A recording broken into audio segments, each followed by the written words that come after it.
Here.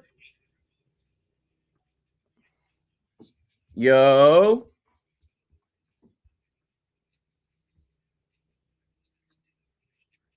A little closer.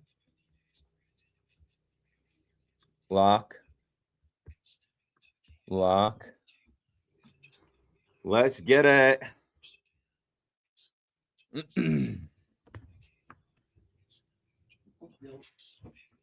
That shit's fucking loud. The drilling or whatever. I thought they were done building the other side of the. I don't know. I've said this a million times. I'm sure there's a logical explanation. We're on the 10th floor. Fuck you, jackhammer. That's a good point, but like, also we're a radio station. Like, there's people listening to. I know it's soundproof, but like, shit about that. I honestly. But no, what is being jackhammered What the fuck are you jackhammer on the 10th floor? At 11 o'clock at night?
Good evening at 11 o'clock. I'm Marco Belletti.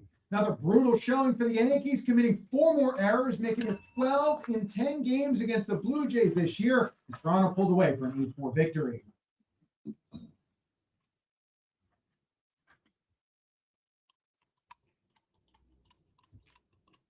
Bombers only mustered 5 hits. Chris Bassett shut them down 8 Ks over 7 1/3. Max Fried giving up 6 runs, 4 of them earned over 5 1/3. Blue Jays making it 7 out of 10 against the Yankees this year, hold a 4-game lead in the AL East. Aaron Boone's hoping for a chance to maybe return up north for the postseason.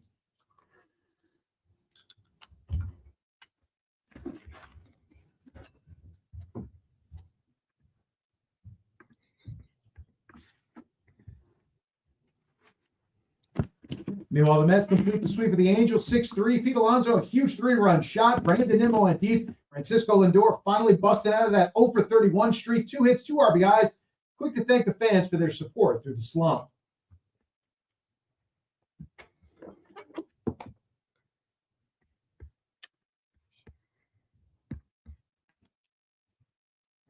Sean Manaea giving up a run over 5, his first win. Edwin Diaz, the 4-out save. 73 degrees, cloudy sky at Central Park. That's what's happening. I'm Marco Belletti.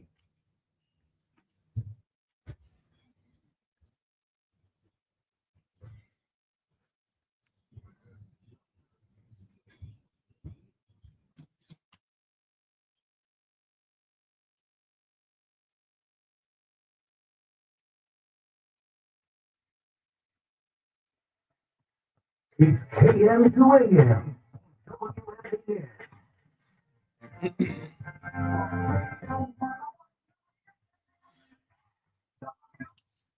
Yeah, I'm back. I'm right here, New York. Let's get into it. A little 3-hour KM to AM on the fan in New York. Dial 888-808-1019 one time. Can't wait to talk to you. I mean, what a day for the Met fan. What a terrible day for the Yankee fan.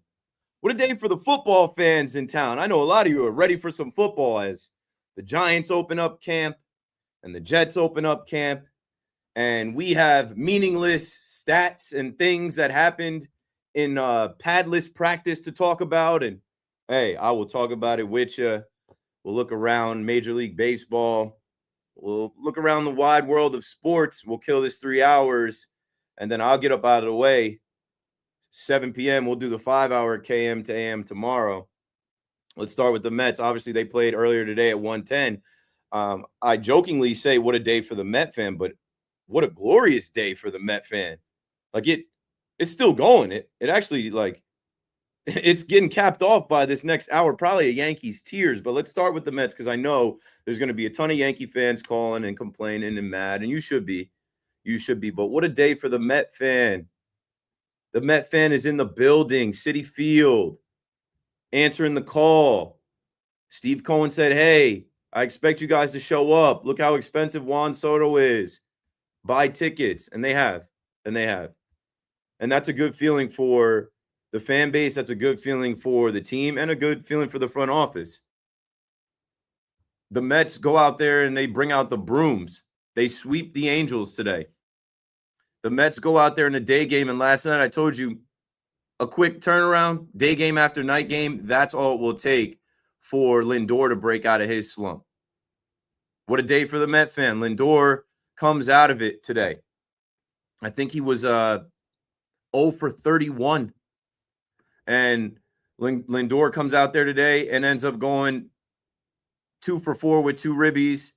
And now he's off the schneid, and he had some good stuff to say post-game about the fans supporting him, as you just heard. He said, when you're good, you're good. When you suck, you suck. He admits it, and that was the worst stretch of his career, but he came out of that. What else? Brandon Nimmo. Brandon Nimmo gets the scoring started with a homer in his 500th game in Citi Field. Homegrown guy, been around for some time. Pete Alonso, another homegrown guy, the polar bear, paid Pete. You knew he was going to figure it out at some point. He has a 3-run bomb, 2 hits today as he creeps closer to the all-time record for home runs in a Met uniform. What a day for the Mets fans as they're putting out the numbers and as it's another day where you look at Citi Field and there's over 41,000 fans out there. And yeah, Yankee fans are used to that. But Met fans aren't used to this. They have a team that's good. They have a fan base that's engaged. And they have a home field advantage that is large in part due to what the Mets fans do in that building. It doesn't matter if it's a 1 o'clock game on a Wednesday. It doesn't matter if it's a, David Wright weekend, bobblehead giveaway, whatever it is. The fans are showing up. They're coming out to Flushing to support this team, and the team feels it. And they know it, and people are talking about it. I think it's cool. I think it's something that you can't just shake off. I think it's something that needs to be talked about. The fans have answered the call. When it's the other way around, like in the playoffs in 2022, when they said the fans abandoned the ballpark, that was a conversation. Why isn't this a conversation now? Of course it is. It is. It's it's a big time conversation. So congrats to the Mets fans showing up, filling up the ballpark, winning. Sean Manaea, as he now makes his third start, he's getting stretched out more. You get 5 innings out of Sean Manaea, 2 hits, 1 run, 5 Ks. Sean Manaea goes out there, throws 82 pitches. Brazoban clean. Jose Butto, just coming back, not great, but all is well that ends well with Brooks Raley and Edwin Diaz. And even the ump was on your side. Ump had a flight to catch. Even the home plate ump was like, hey, I got you guys back. Enjoy the off day, happy flight before you go out west and have to face the San Francisco Giants and the Padres. And, the Mets fans were thanked by Citi Field and Mets management, and they said, hey, see you in August. I'm going to pull up the numbers in a second, but I'm pretty sure this was record setting. I'm pretty sure this was, as far as consecutive games, this might be the most the Mets have done in their attendance in Citi Field ever. So that's historic, and that's a sign of the times. And that's I'm not even trolling or joking. There are angles that you could take to poke fun at this, but I honestly think that is a sign of the rebrand. That is a sign of the make it happen Mets winning games, the Mets front office making it happen, making that place an attraction, making that a place that is fun to be at as well as fun to play at. And the Mets, they are, 4-0 since Pablo Sanchez pulled up, 3-0 since Elmo put on the City Connect uniform. The Mets now have a home run celebration sandal. I don't know exactly when it popped up, but now they're celebrating home runs with this beachy looking Jean Cleta. I don't know, man. Hey, whatever they do over there, whatever gimmicks, whatever things, whatever mojo they need to get going, it is working. Can't knock the hustle. I'm not hating on it. I'm just observing and saying what a day for the Met fan. 888-808-1019. Mets fans, chime in. Tell me how you feel. And the day continued for you. It's a great day for the Met fan because the Mets are back in first place. Just a couple minutes ago, the Boston Red Sox in 11 innings defeated the Phillies. So now the Met fan is going to sleep tonight like that Homer Simpson meme, just comfy, back in first place, going on the road. You got your guys back. You had a home stand where you sold the place out, consecutive sold out games.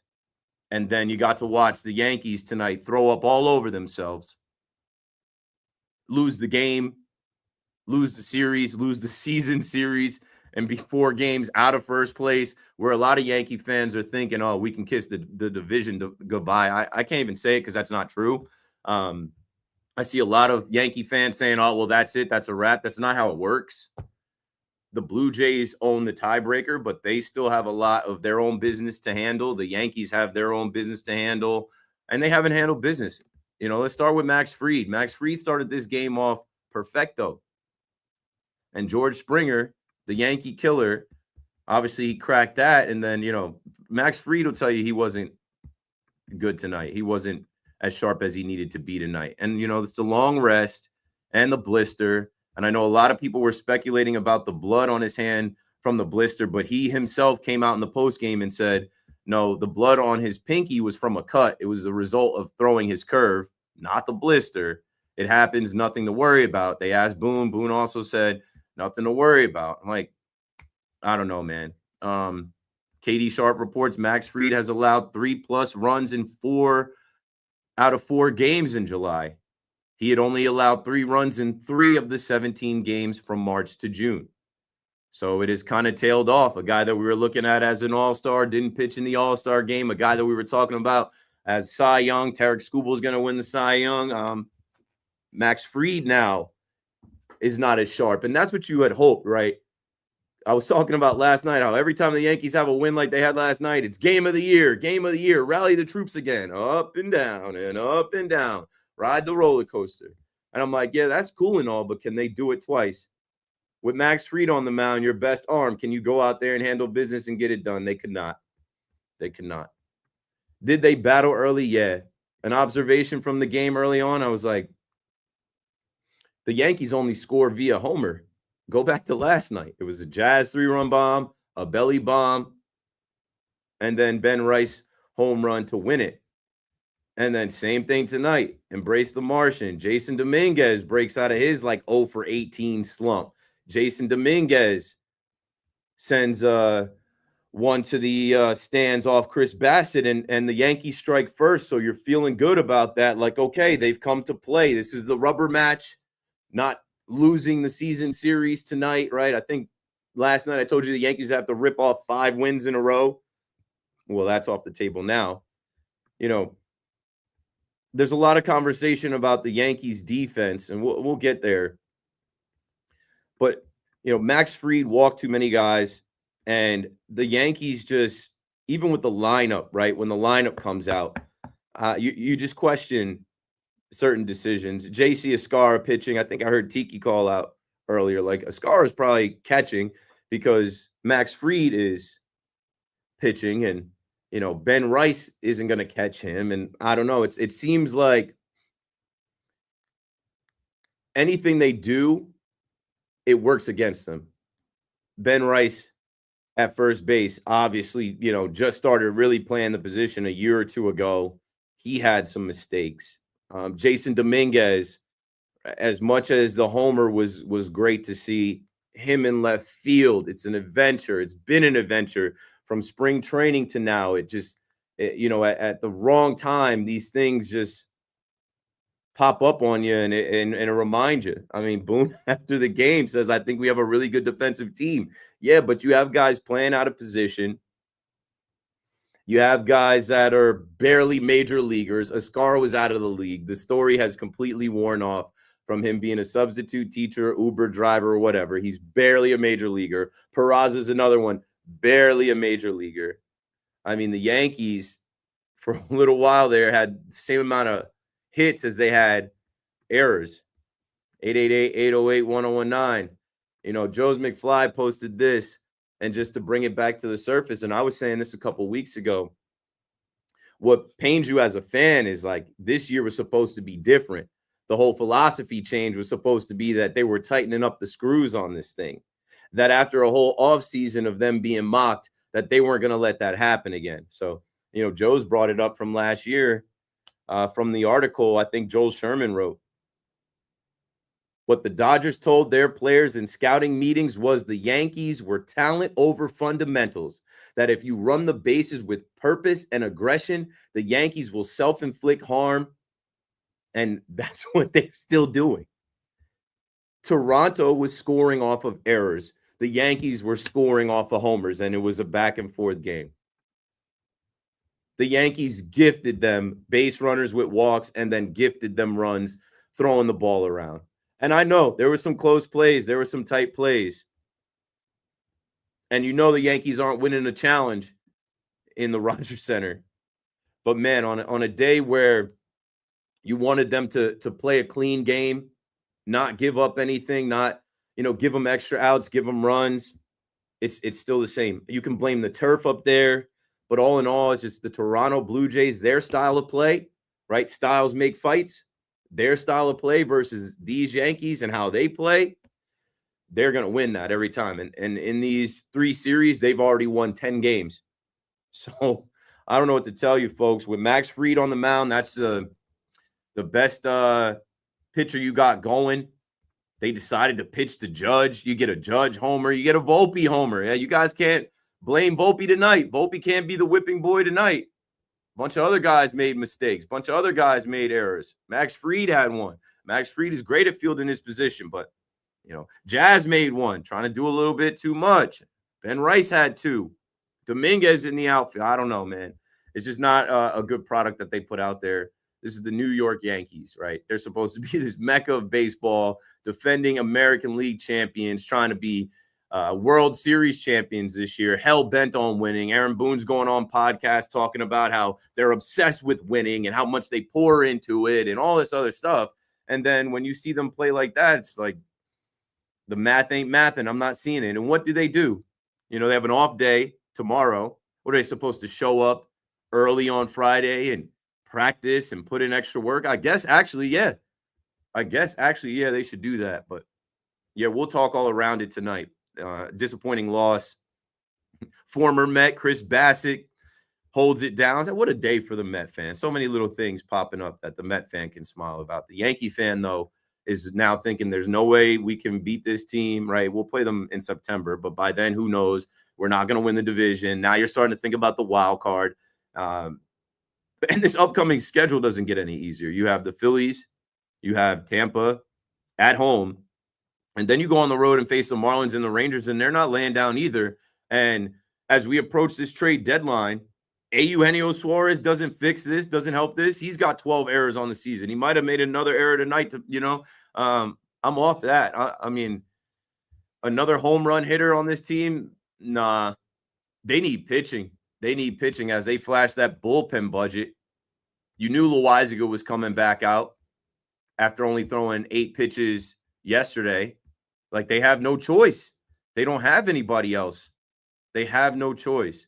And Loizaga survived, but then here comes Scott Effross. Like, Scott Effross, we acquired at the trade deadline in 2022.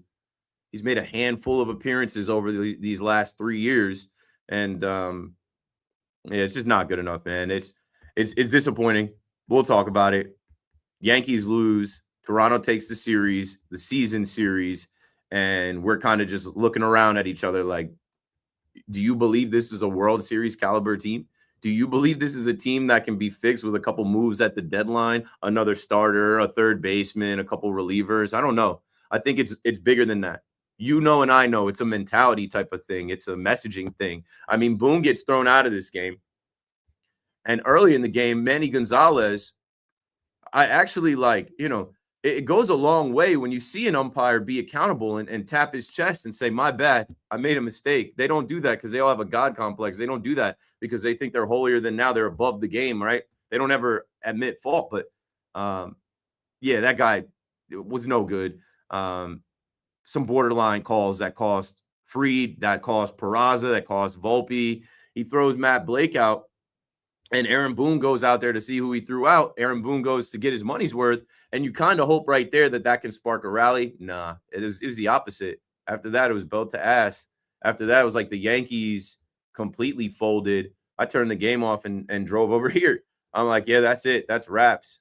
I don't know what else to tell you. Like, Luis Hill is on the way back. Trade deadline's coming. But it's hard to have faith in this Yankees team, the direction they're heading in.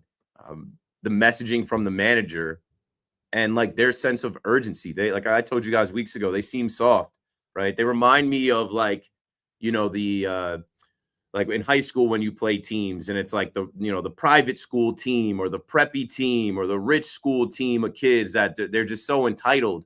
And then when they get on the field with a scrappier team, a hungrier team that's got players like a Miles Straw who's running hard, a George Springer whose hair is on fire, Vladdy who's like, they can't play with these teams, right? Once they get in between those lines that just want it a little bit more than them, that are scrappier than them, that are going to fight, scratch, and claw for everything because they're entitled. They think that they can roll out, they could just roll out of bed, walk out there and win, that they can just hit home runs, right? Like the scouting report says, the Yankees are talent over fundamentals, that they just have Aaron Judge. They just have the Martian. They have Jazz Chisholm.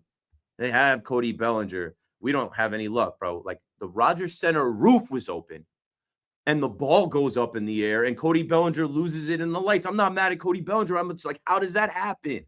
How does that happen? So, yeah, that game sucked. We'll talk about it.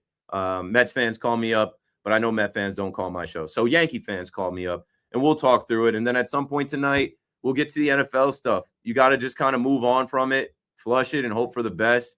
But, Hope Week ended a while ago. It's hard to have hope when you just see this team consistently throw the ball around the infield, not tighten up.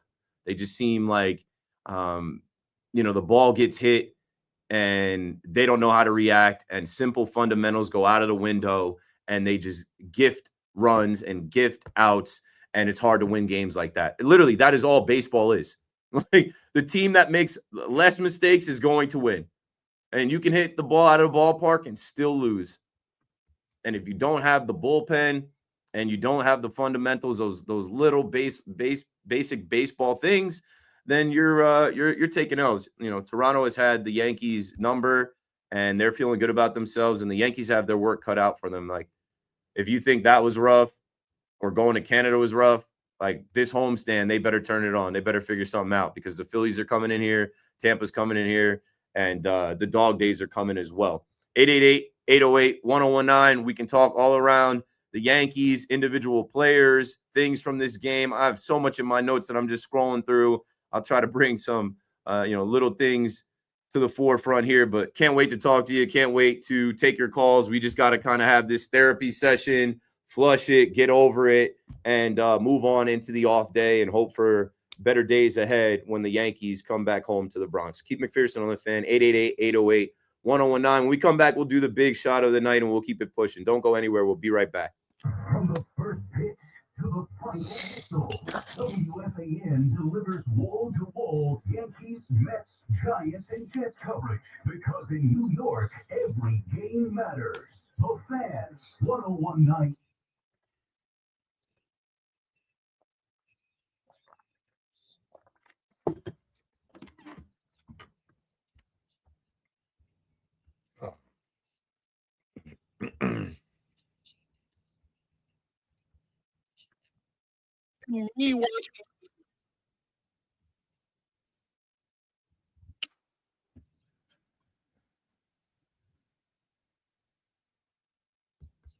Yeah, it's crazy, bro. With this Yankees team, we're really on the roller coaster, because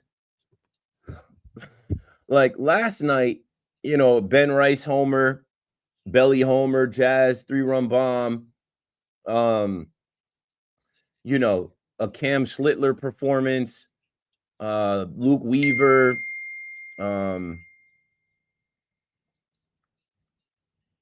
Devin Williams. They can make you feel like, yeah, we're back on. And then the next night, you're right back off. They can't even field the ball, throw the ball. So, to tell you.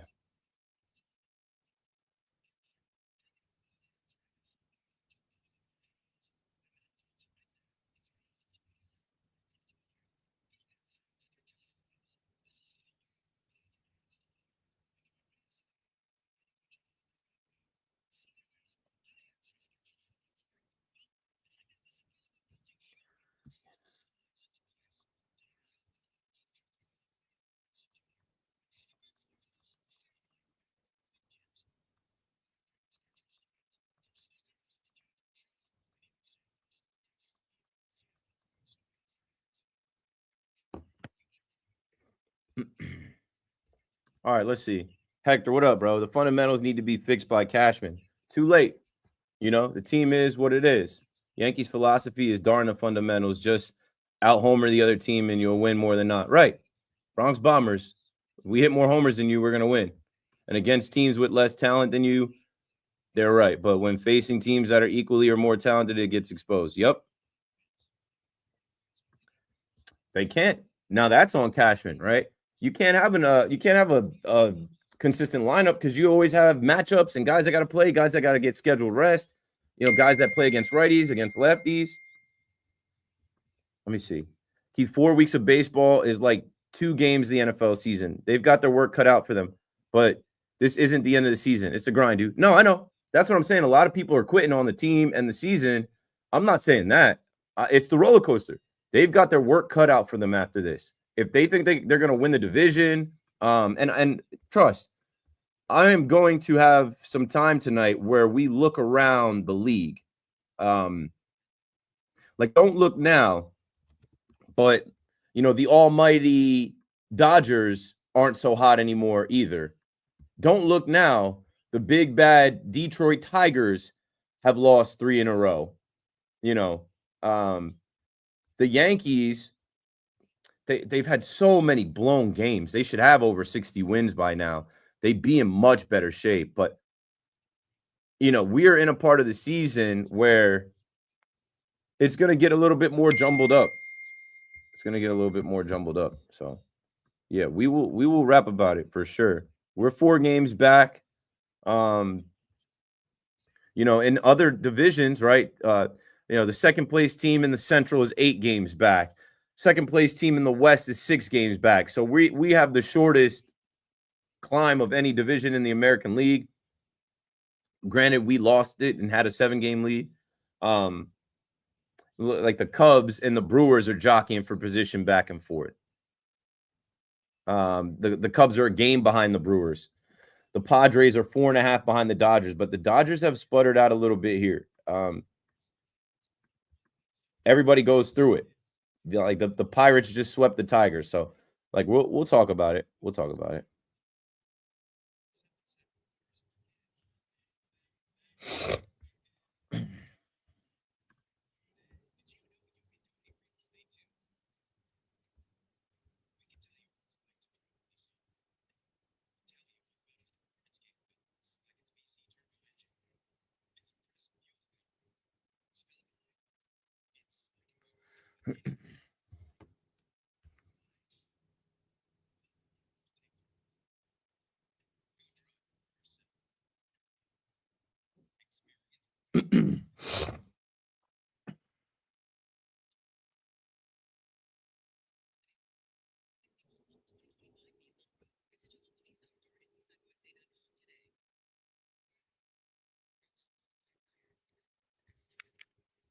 Let me see here. What's on the TV, bro? The fuck is this?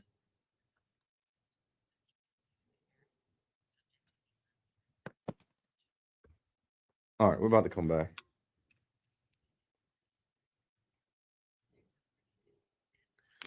Yo, do we have Boone sound in the system or no? Is Marco working on that? Just with Boone saying like we're a good defensive team. That's the one everyone's running with. I see Talking Yanks just put that out. All right, cool.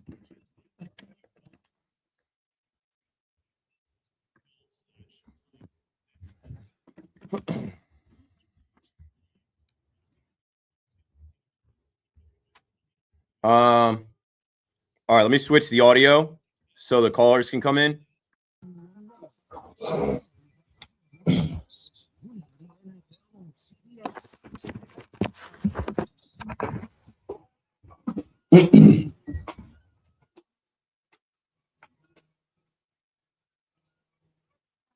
The big shot of the night is brought to you by WFAN and me, Keith McPherson. Bright lights in the big city. You know we got a bunch of big shots. For career homer number 248, it's the Polar Bear, Hey Pete. Pete Alonso gets big shot of the night as he creeps closer to 253. He gets off the schneid today, going 2 for 4 with a 3-run bomb. And the Mets win. And that was the difference in the game. The Mets win 6-3. And Pete smacked that one, took a good stare at it. And, now we wait. Now we wait. The countdown is on. And, hopefully he doesn't do it on the road. Hopefully he does it next month. All right. Let's get to the Yankees tears. As it's such a good day to be a Met fan. There's days like this. There's days like this. Coming off a sweep, getting back in first place, Citi Field rocking. The Yankees being the Yankees, very much still on brand. But yeah, let's set up looking for the numbers. The Mets put out this homestand. We welcomed over 250,000 Mets fans, even though it was probably some of the same fans. Like it was probably some doubles. But yeah, they put on the big screen. Thank you, Mets fans. More than 250,000 fans made Citi Field rock this homestand. Thanks to the best fans in the world. We can't wait to see you in August. Let's go, Mets.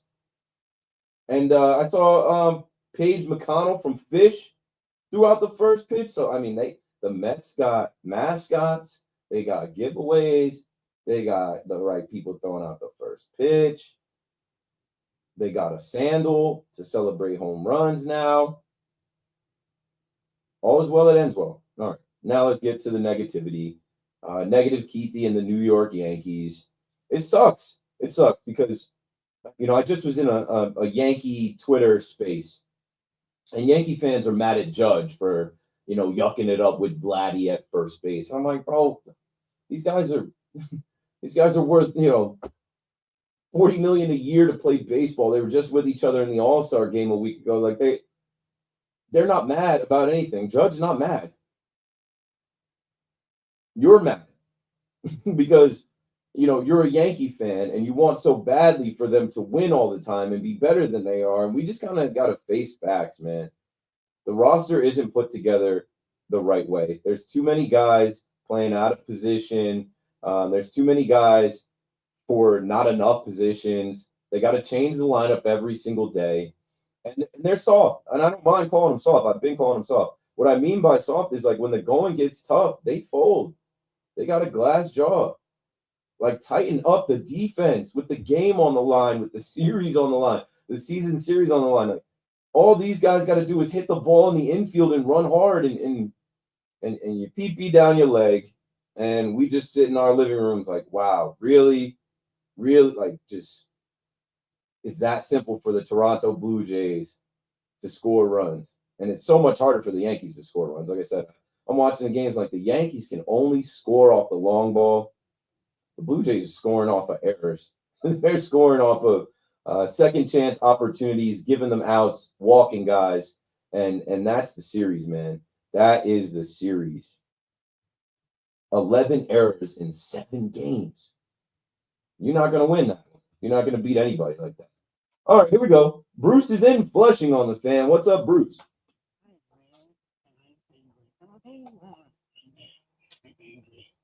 We were playing Toronto Blue Jays. The team I had I wasn't asked for this playing. I wasn't asked for this playing. Because those played this.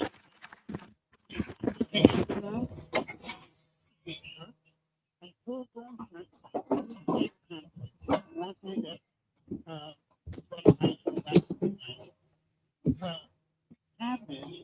this is not fair. This is the bad news. Can't feel perfect. So you need to work for the same thing. So why Matchups. That's what they do. They play the matchups. And I guess they rewarded Ben Rice too for his heroics last night. But Ben Rice, his numbers against right-handed pitching, he gets the nod over Goldie. And not for nothing, Goldie did in the one game that he played in this series. He struck out 3 times, and he had some struggles picking the ball at first base. Not justifying it. Like, it just, I don't know. Just having the conversation.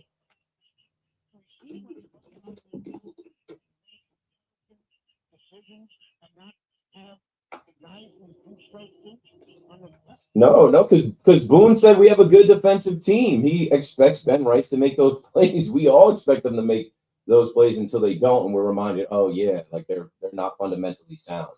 They look like little leaguers at times. They throw the balls around the infield. They can't catch the ball. Like it's odd. The ball gets hit and it bounces off their gloves. They get the ball in their hands and they don't know what to do with it, where to throw it. They can't make solid throws. I don't know.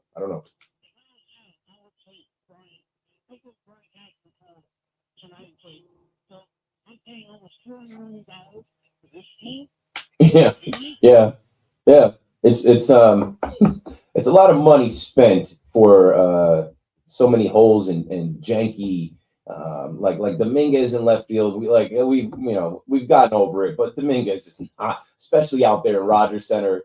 He's not the guy you want in left field. In the infield, Ben Rice at first base. He's a catcher turned first baseman in the last couple of years. He struggled with that turf and scooping the ball and fielding the ball in this series. And JC Escara is barely a major league player. But he was out of baseball. Like, this is the New York Yankees. He was out of baseball. You got to have a better roster than this. And like you said, Austin Wells can't play. I don't know. They always have scheduled rest, and they always have these ideas about what they're doing. And I think, wasn't Austin Wells 0 for 4? I don't know. I can't justify it. He was 0 for 4 last night, so maybe they felt like he needed to sit down. He's batting .216.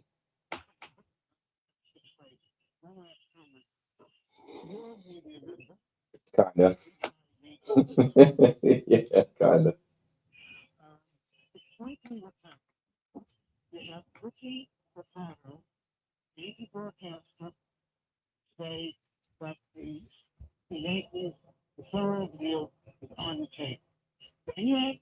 story.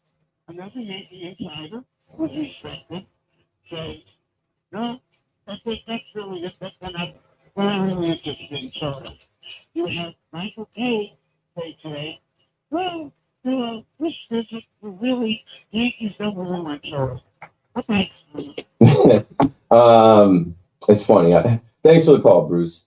I'm trying to think how I can say it. So this morning I was on Blue Jays Talk Plus Live, which I guess they air in Toronto, and Susan Waldman was watching. So she texted me, good spot, and then she called me and we had a little chat about things with the Yankees and what was going on. And she actually cleared up for me that it wasn't Ricky Ricardo who put that out there about the 5 prospects and this deal is on the table. It doesn't include George Lombard and Spencer. What she told me was that came from Pete Caldera.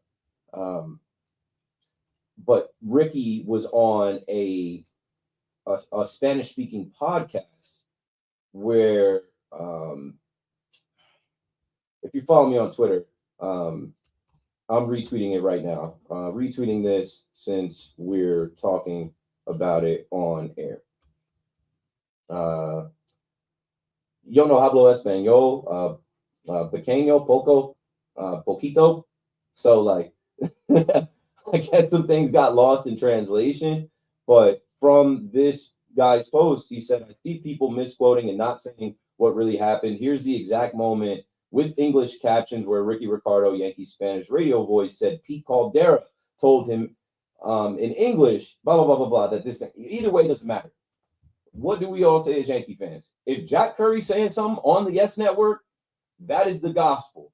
That is fact.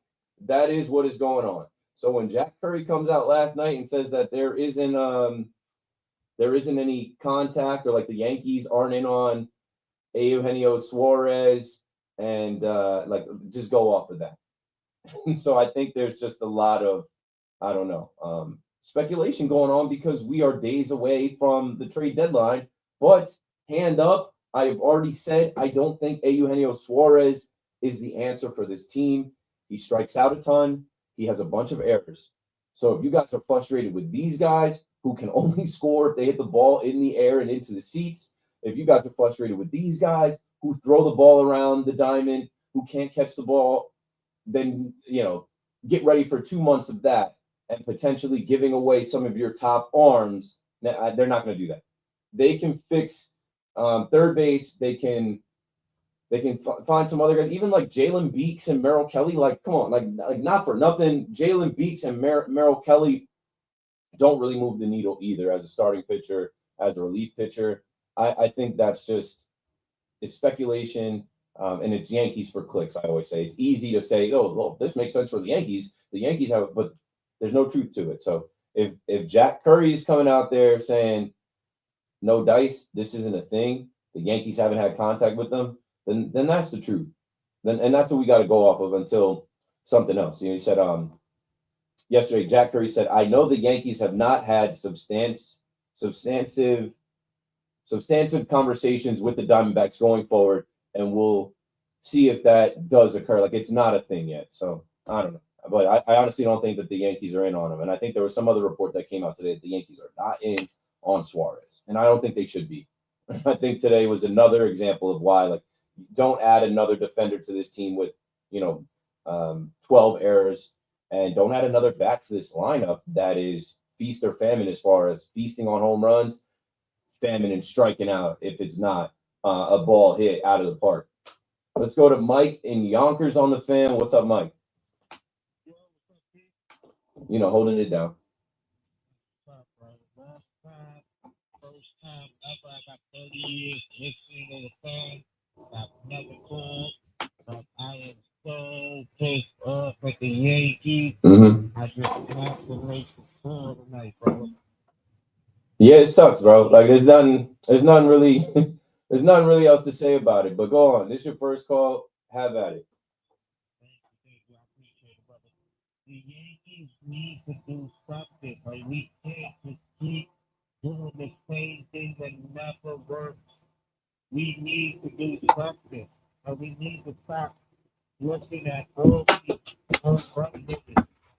Get people just like Toronto has. Let's get people who put the bat on the ball. People who feel the ball in the position. We can't keep running it back. Don't look for power hitters. We haven't worked power hitters. We got drugs. We got Stanton, bro. We got fellas, bro. We got enough run hitters. Look at Toronto. They have people who just slap the ball all over the field. That's what we do. Thanks for the call, Mike. I mean, the team is what the team is, so like you might be able to add one, but like for the most part, the team is home run hitters, guys that can elevate the ball, get the ball in the air, and that wins you some games. It definitely wins in the postseason, but you do have to have some variance. You do have to have some guys that can get on in front of those guys. That's what I think they need to find in a third baseman. I don't know exactly who it is, but I just don't think that they can fix these issues with one trade deadline. That's why, early in the week, I'm like, I'm not trading Spencer Jones for this team. I'm not trading Spencer Jones. There's nobody on the market that can really fix this team. I think it's so much deeper than rap. Like, I don't think they should be sellers. I think that they're obviously going to go for it. It's Aaron Judge, and they're going to tell you you're not going to waste a year, Aaron Judge. But like, how much do you need to see to understand that like this is part of their DNA? This is who they are. Because they're going to hope week, and they're going to hope that they can get into the crapshoot postseason. And I'm getting relievers first. I'm revamping the bullpen. Yeah, you have to go for it. But like, also, if I'm running the team, yeah, I am having them show up everybody Friday. I know it sucks. We're taking it back to the fundamentals, high school baseball. We're drilling you guys. We're going to get the coaches out there. You can't do that. These guys are flying tonight from Toronto back to the United States. Yeah, but I don't know. They're millionaire ball players. That's another thing. It goes back to like fans being mad about Judge. Yeah, but you can't make these guys. They need the off day, really. But I would have them show up Friday early and say, "Hey, we're gonna field. We're gonna hit you guys ground balls. We're gonna practice throwing. We're put some pressure on you because it sucks, time and time again. I swear I'm watching the game and I'm like, it's like death by 1,000 cuts. It's like these guys, they just like you give an inch and the Toronto Blue Jays are about to take a mile, and it's inevitable. But you know what? I don't know. I guess I'm seeing something different. Here's Aaron Boone in the post game talking about like, actually we do have a good defensive team now. I think we have a very good defensive club, but clearly in the 7 games we played up here, not giving them extra outs, whether it's through air, not making a play that we need to make, like that's cost us in these 2 series here. We will hurt, so we've got to, obviously tighten up. Confident we will continue to work at it. We have good defenders here, but tonight was obviously a rough night for us. We must have been watching a different game. Did you add Susan in there, or did she say that right after? That's what I'm saying. Oh my God, bro. That's what I'm saying. We're all getting tired of it. I guess we're watching. You can't say that we have I think we have a very good defensive team after a night like that. You can't say that. But that's what Boone is programmed to do. Yeah, because that game sucked. That game was unfortunate. That game just was a letdown. Like plays that were left on the table. So when he says they're going to work on it, how are you going to work on it? That would have been my next question. What do you plan to do to work on it, Boone? Like, this is lip service. This is putting lipstick on a pig. Like, to work on it. Like, have these guys come in and drill these things on Friday. Still probably won't work because I just think it's like I said, I read that scouting report from last year. You could change the players, and it's still the same. Verdugo isn't on this team anymore. Rizzo's not on this team anymore. Glaber's not on this team anymore. Still the same thing. So you know what ultimately people have come around to? It's the manager. It's Aaron Boone. These are Aaron Boone's Yankees. This is the laissez-faire country club. Everything's fine. And that's why I liken them to like, the entitled rich kids that pull up and just think, yo, we've got fancier cleats than you, gloves than you, bats than you. we're going to beat you. And then you get on the field with a grittier, grimier team that wants it more than you, and they're going to fight and scratch and claw for everything, and you can't beat that team.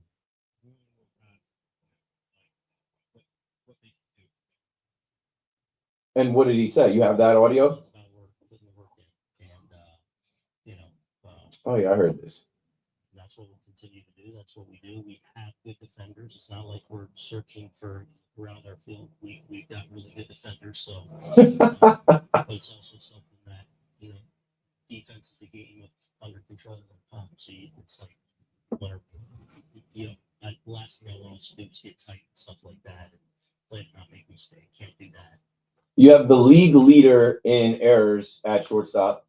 You were playing Jazz out of position at third for I don't know how long. Had DJ at second, who was not good. I know you've moved on from that, but then Ben Rice at first base. He's not a true first baseman. He's a young guy that has, picked it up in the last couple of years. JC Escara is a fringe major leaguer.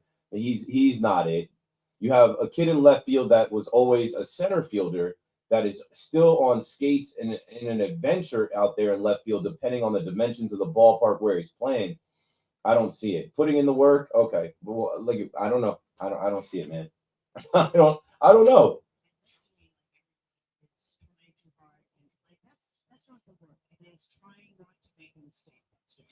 Yeah, and to double down on that, what it is like they get tense in these big moments because they know it's a big game. They know it's like, and they fold every time. So,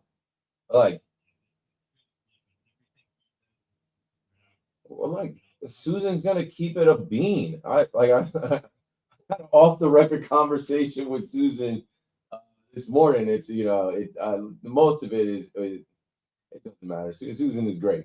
Susan's not gonna sugarcoat it for you. She's seen too much baseball, And I always say I'm not baseball savant.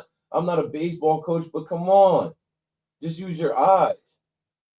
These guys make these mistakes over and over and over again. There should be a higher standard of excellence for Yankee baseball. They should demand more. But you know what? It's allowed. Guys make mistakes and they're allowed to stay in the game, stay on the field. They don't get benched. They don't get yelled at. There's no repercussions for going out there, throwing the ball around, running into outs. So it's allowed, and it's going to continue, and it's just a part of their DNA and who they are. And I'm not going to be surprised by it. I'm never surprised by it. Let's go to Molly in Lakewood on the fan next. What's up, Molly? The true face of New York Yankees is ugly as sin. I can't. But this reminds me, little meltdown we had last year in the World Series, and this was going to be like full season. Serious.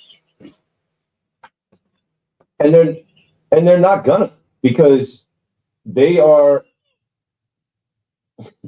In their mind, they're good. In their mind, that it's just baseball. This too shall pass. We're going to put the work in. We have really good defenders. Whatever you guys are thinking at home, we don't care what you guys think at home. We're the Yankees. Yeah. They need to. They have to go hard. They have to cut to make out. Like Romo's got a go-go. We don't have the wage load on the line. It's ridiculous. We're not even making legal. It's like a Google right?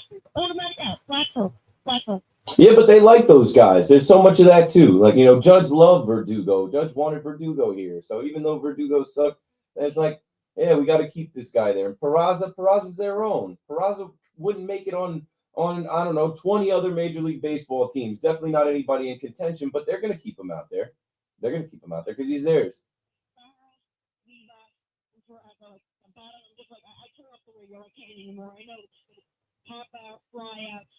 Right. What do they bring to the table? If they're not plus defenders, they're zeros at the plate. It's really, at this point, I'm really overlooking Peraza's defense potential because his numbers are atrocious.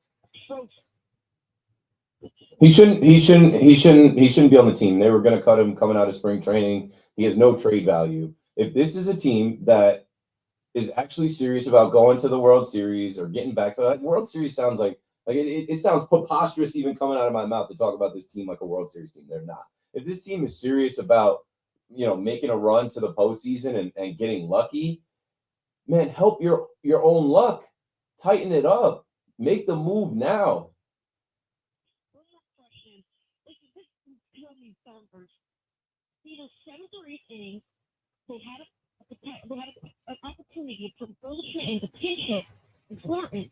And instead he put in V-Box. Why would he put in V-Box? He's going to switch a V-Box anyway. You get put in V-Box anyway. At least get Goldschmidt out there. He's going to have a chance. It's an important series. Strong. He's something. What are you doing? Yeah, I think Boone was already might have been tossed. So at that point, like the game was over. And I'm trying to go back into my notes in the box score and recall. I think I had already turned the game off and started to head this way. Yeah, because Bo Bichette homered, and by then it didn't even matter. They were cooked. They knew they were cooked, so it didn't matter about trying to rally. There was no rally.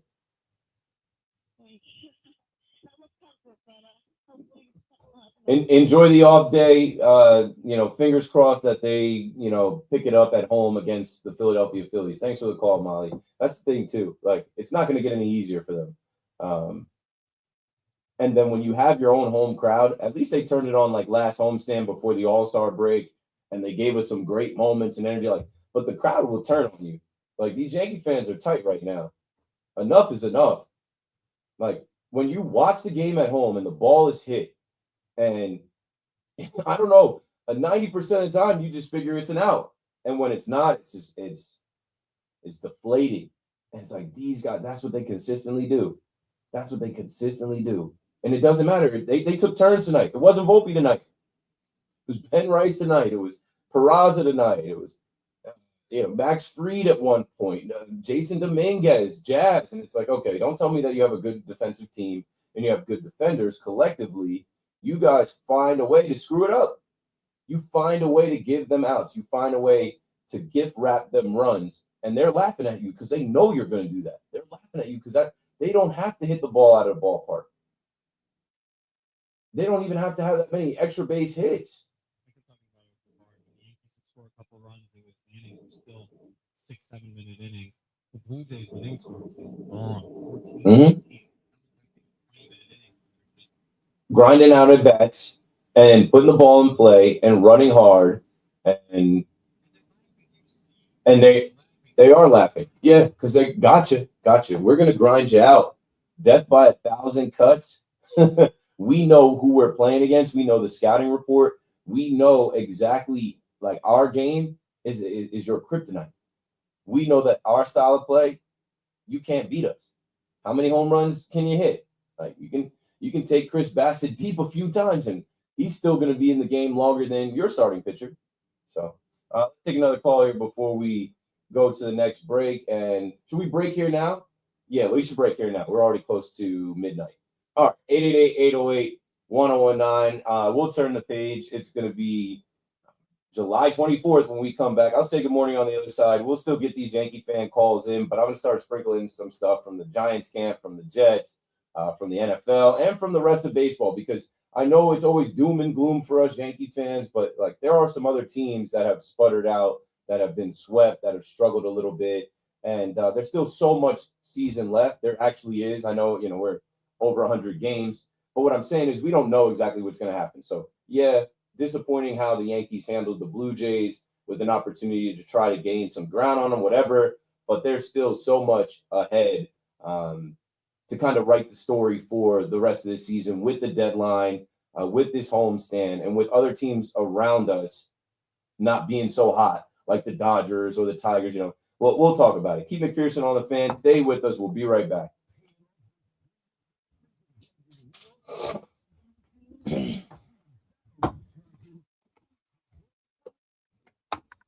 Oh, what the fuck?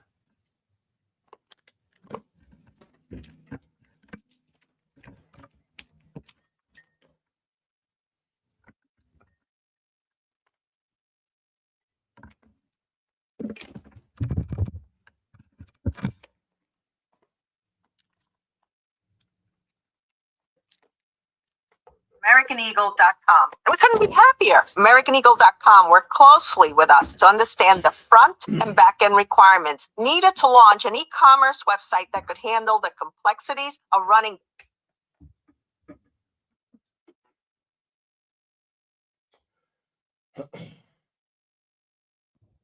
My bad, y'all. I'm fucking up like the Yankees. I'm committing errors myself.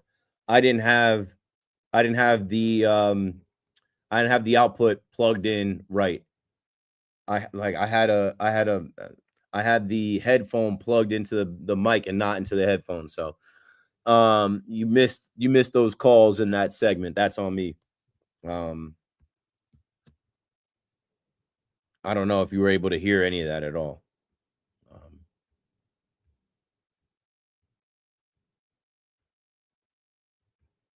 Let's see. A little bit, but it's okay. These callers are all idiots anyway. I watched to listen to you, and I can guess from what your response was as to what you say. All good, my dude. Like I said, I listen to you and can discern it.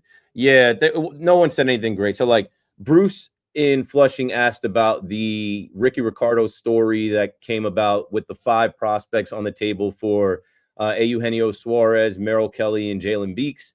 I literally talked to Susan Waldman this morning at like 11:45, cleared that up, talked about some other rumors and things, talked about the issues with this team, talked about who we think they should try to get and what needs to happen. Mostly everybody's talking about the defense and like, how do you fix this? How does it change? And I keep coming around to the same thing. It doesn't change. It's a mentality. It is a way of being. It is in their DNA.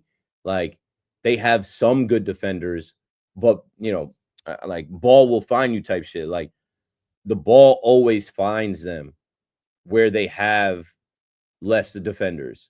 You guys ever heard that? Ball don't lie. Ball will find you. Like Jason Dominguez, if you're asleep in the late part of the game, ball don't lie. Ball will find you. Ben Rice, if you're at first base and you're not ready to go, that ball's coming hot off that turf. You ready? Nah, you're not ready. It's going to cost them. Max Fried, you're struggling a bit. You get that ball in your hand, you can't make the throw, can't make the JC Escar, can't make the tag. Like, it is what it is, yo. I think they're gonna end up going like Key Brian Hayes, maybe Mitch Keller, David Bednar from out there. What's good? Oh, you're out of here. Yeah, I think we need to get TikTok on the way home. We're gonna have Boone's answers and then Susan's reply. That shit's hilarious. It's like it's literally every night. Piss on my head and tell me it's raining. So, all right, it's Zoo coming in? I think it's Zoo. I haven't seen him, but I think it's Zoo. All right, peace, bro.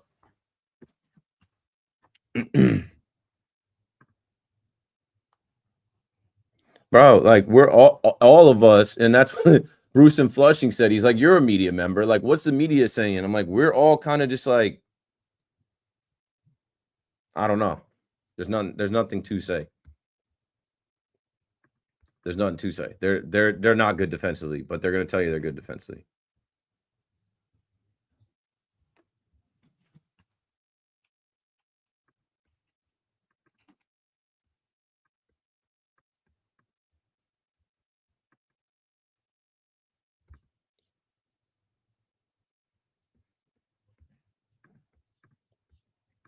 They need Heel back. They need Fernando Cruz back. They need, I don't know, Ryan Yarbrough back. And they need to make moves. But they're like, how Brian Cashman moves. He's not going to make a move until 2 hours before the deadline. So we wait. We wait.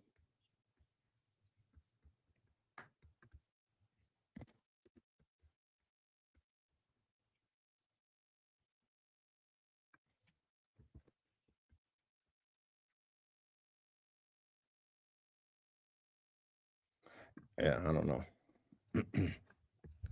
Nah, I wouldn't say Suarez is perfect for the Yankees because, as I just outlined, they got enough home run hitters. That's how they scored. All their runs were scored off the home run the last 2 games. They got enough guys that can hit the ball out of the ballpark. And Suarez has 12 errors. So you'd be adding another guy in this infield who has a propensity to throw the ball around, kick the ball around. And I'm telling you, Yankee fans will hate that.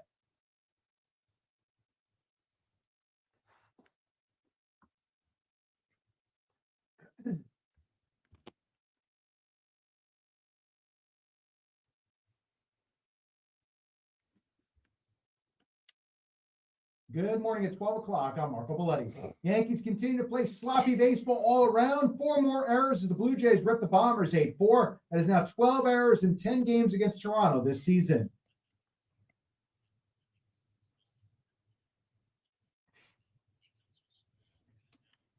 Aaron Boone, who wasn't there for the end, tossed for arguing balls and strikes. Max Fried, 6 runs over 4 1/3. Check that, 6 runs, 4 earned over 5 1/3. Aaron Judge's 37th homer. Yankees now 4 back in the division.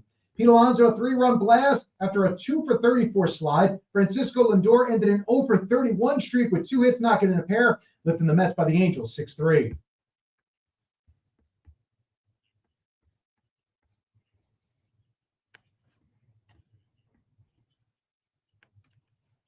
Brandon Nimmo also went deep while Sean Manaea gave a run over 5 for his first win. And the Giants continue to say Russell Wilson is the unquestioned starter, with Joe Shane trying to take the slow approach with Jackson Dart.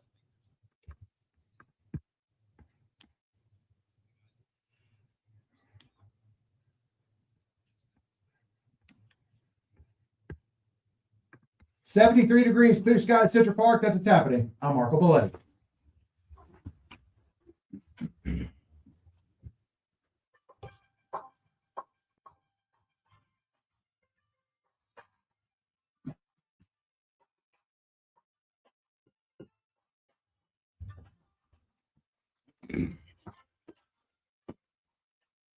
Good morning. Good morning. Yeah, I'm already over it because I'm not surprised. Keith McPherson on the fan. So you can't be so disappointed in the New York Yankees when they're just doing what they've been doing. Like, it's nothing different. You know, I was looking through my notes and like that part of the game, I think, you know, after Volpe tied it up, where it's like, hey, Volpe still got the home run stroke from Saturday. Like, tonight was the night. Like, Volpe's like, I'm not going to be the whipping boy in this game.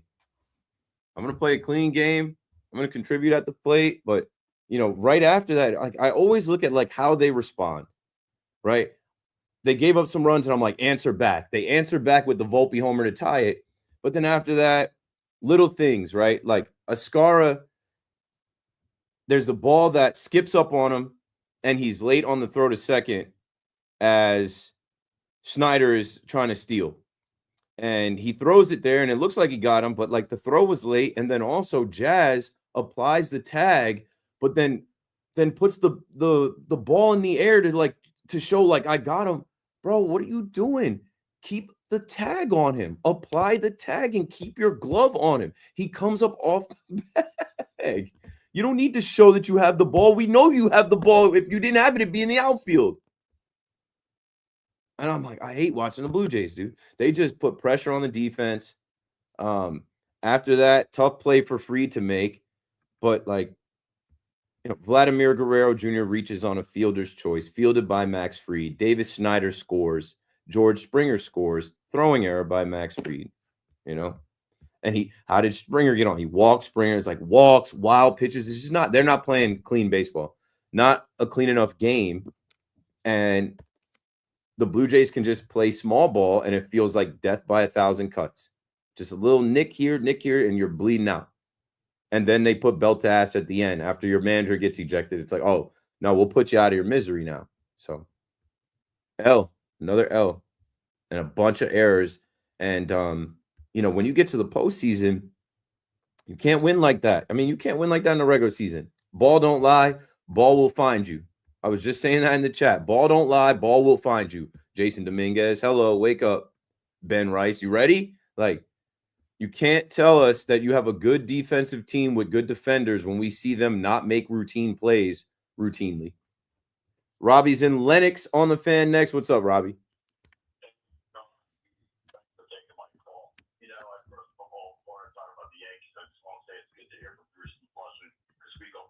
Back to the days of Art Russ Jr. We're talking about 44, 45 years ago. So good year for Bruce. Anyway, that was a big sports talk when I was growing up in Rybrook and Portchester, New York. But Before my time, but I've heard about those good times. Yeah, talk. You know what? When you get a chance, talk to Ricky about WBLS. That was Ricky and Art and Tony Page and all those guys back there. The Black Liberation Station. That was a great station. Anyway, come to talk about the Yankees tonight. I'm disgusted. Okay, first of all, here's a stat that says it all: 11-18 against the AL East. That says it all, Keith. Okay, Keith, it's like what's the quote like? When you do things the wrong way all the time, and you get no results, and you keep doing the same damn Insanity, thing over and over. Right, insanity is doing things over and over and expecting different results. Right. You get the same damn result, which is a problem. So here's the problem. You don't have a major league third baseman. Gee, it's been how many years? 10 years, 9 years since they actually had a third baseman, Chase Headley. Okay, so I want to tell you tonight what we have. We have a first baseman that's not a first baseman. A third baseman hits. How does the Yankees have major league players hitting 149, and then we substitute them with the guy hitting 167? Hey, there you go, Keith. Yeah, hey, we got guys like Stanton making a ton of money. Cole is hurt; he's making a ton of money. The funds aren't allocated correctly, man. They should have addressed third base in the off season. I got a question for you after you finish. Okay? Yeah, it's just obvious, and then they rely so much on analytics and numbers with making the lineup, and those things come back to bite them every single time.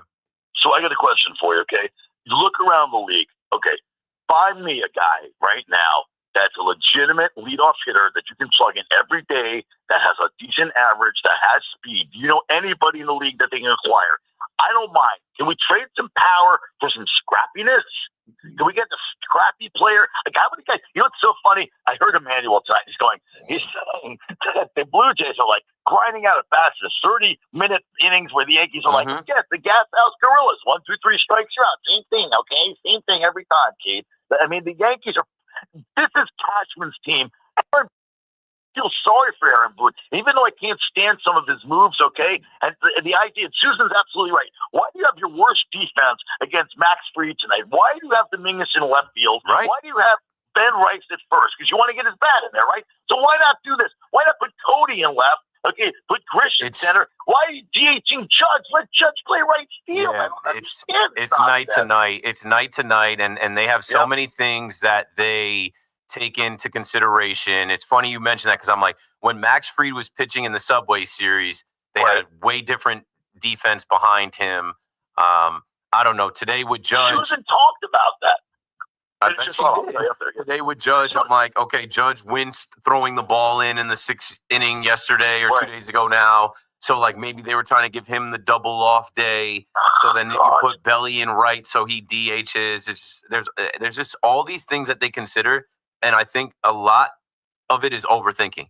I think that, even the first game of the series, Belly's 19 at bats against Kevin Gossman. He's only, 5 for 19 or whatever the number is.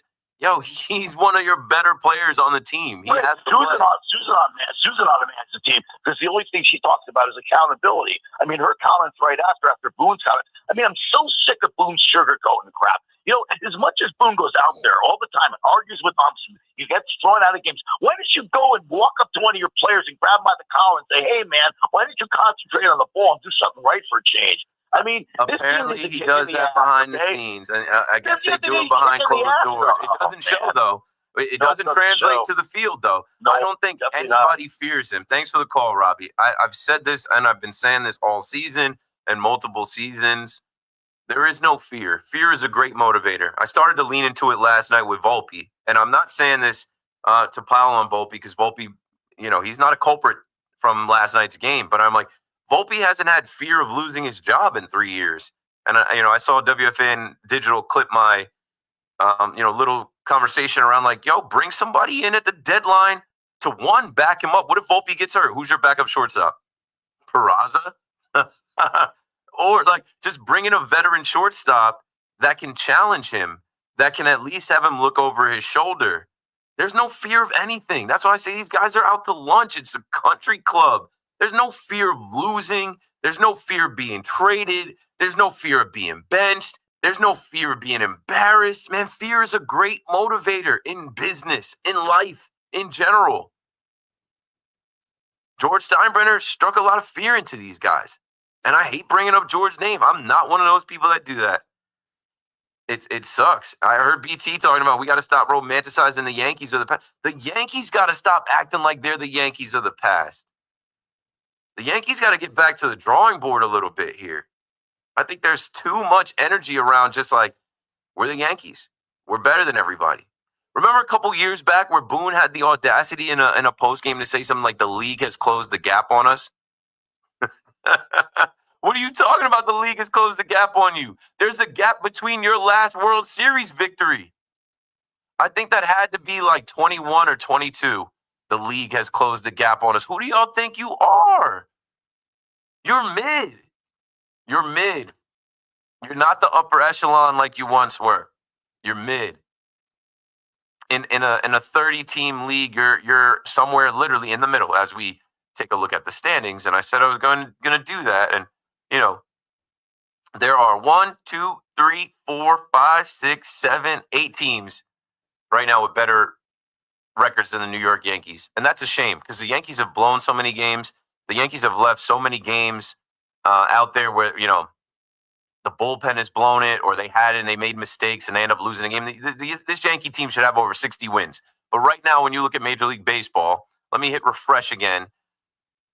The Dodgers, the Tigers, the Blue Jays, the Astros, the Cubs all have 60 wins. Milwaukee has the best record at 61. They've been on a heater. They've won 9 out of their last 10.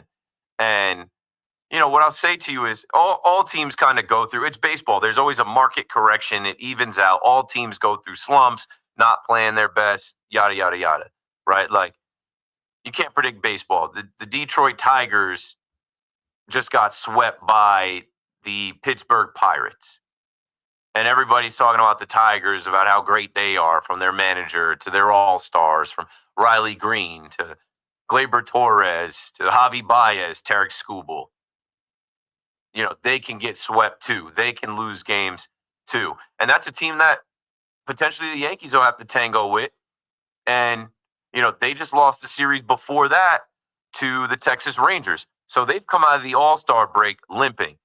The Tigers have lost 5 out of their first 6 games out of the All-Star break. They're not feeling themselves as much. Right before the All-Star break, they lost 4 in a row. They were swept by the Mariners. So, I know it's an echo chamber. We kind of, we stay so focused on ourselves. We forget that, this goes on everywhere. And that's kind of where the Yankees, I think, they don't ever panic. They don't feed into it because they're like, we are a good team. We're a good defensive team and we've got talent and we're going to come out of this and we're going to play better baseball and we got to win, yada, yada, yada. Even the Dodgers, their lead in the NLS is down to 4.5 games. The Dodgers came back down to earth just a tiny little bit. Obviously, you heard about Mookie Betts and his struggles. But the Dodgers were swept by the Brewers coming out of the All-Star break. The Dodgers were also swept by the Brewers going into the All-Star break.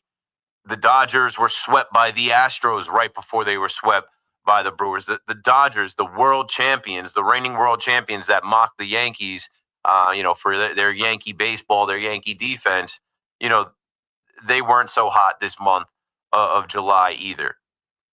So I don't know if that makes you feel any better. It's not just the Yankees, but the Yankees are on this roller coaster. I was saying in the chat or maybe during one of the breaks, or whatever, I'm like, the Yankees will make you feel how they made you feel with the Ben Rice homer in the 9th and Devin Williams closing it out where you're like, win of the year. Yeah, here we go. Another win of the year. Saturday, they come back from blowing that game to win 12-8 with a Trent Grisham grand slam. That one is the one for the the rising action of the DVD.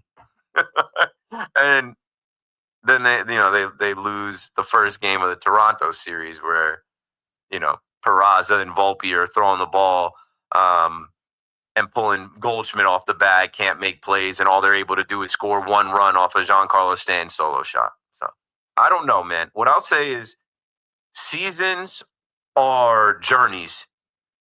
It's 162 games. I feel like the fans feel more urgency because we are still mourning the loss of the World Series and this World Series drought and just this pain of we're not what we once were. And we don't know if we're ever going to be. And we can't accept, the post game from Aaron Boone, who kind of just defends his players and everything is always all good. And then when things implode, there's, you look at the Blue Jays, just their energy is better. Their compete level is better. And we're saying, hey, how come we don't have any of that? You know, I literally heard people attacking Aaron Judge, saying Aaron Judge, for as big as he is, he's soft. I was in a Yankees Twitter space where they're talking about, you know, he's not a fiery guy. He's not a rah-rah guy. I'm like, he's one of the best you've ever seen. Everybody doesn't need to be that. When you get that from Jazz, y'all want him to chill, right? When Jazz is going at it with the Braves bench coach, or Jazz is going at it with an getting thrown out of the game, it's like, yo, chill. Like, so I don't know. We can't win. But what I'll say is, until the trade deadline, you can't get off the roller coaster. And they have this homestand coming up, which is vital. This homestand coming up, they have to tighten up the screws on this thing. They have to pitch, they have to play defense, and they have to hit. And you're about to see the Philadelphia Phillies, as I just went to the standings and I pointed out, all these different teams in Major League Baseball that have better records than the Yankees. The Phillies are right there. They have 58 wins to the Yankees' 56 wins.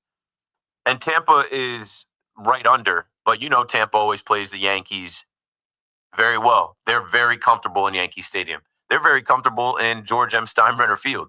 They're Airbnb-ing the Yankee spring training home. But specifically when they come to the Bronx, and this is a 4-game set with them coming to the Bronx, they're right at home. They're right at home. They're not affected by the Yankee fan. They're not affected by the pinstripes.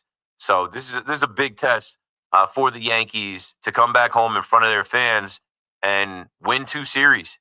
Take 2 out of 3 from the Phillies. Take 3 out of 4 from Tampa. Can they do it? Right now, you're not feeling so sure about that. I know I'm not feeling so great about that. The defense has to be better. It's become every single night. And, baseball is hard. That ball is hard. That ball is hit hard. It's tough, but it's like, come on, these are major league players, man. Some of these plays are gimme. Some of these plays are just, you gotta have them. And they just find a way.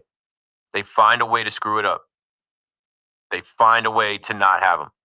And as soon as they get caught slipping, they're giving up runs. 888-808-1019. Lou is in Astoria on the Fan next. What's up, Lou? Hey, good. How you doing, man? Good. How are you?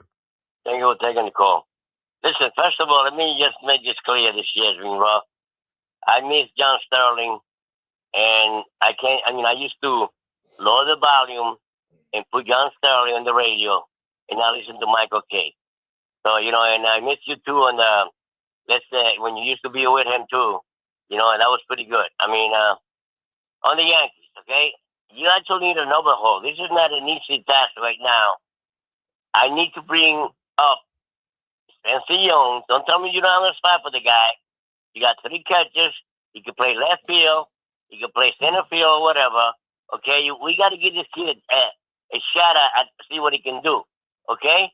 I don't understand. It's not going to give us a championship, because the problem with our team, Keith, is that if you notice, when somebody got a good starting pitcher, we hit a couple of hits onto the starting pitchers, gets out, and then we beat up the relievers, which are pedestrian pitching.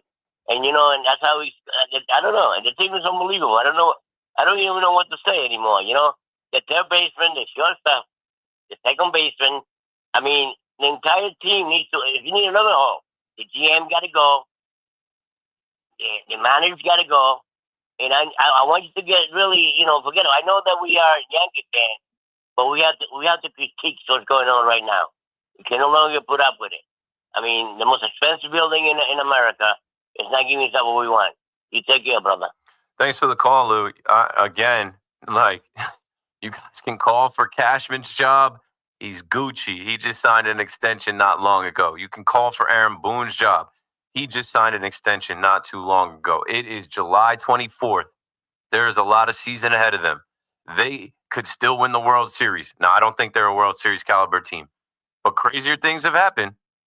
They still have a trade deadline in front of them and a lot of games in front of them to fix this. You may not have faith that they're able to add the pieces to fill the holes or do the things to fix this.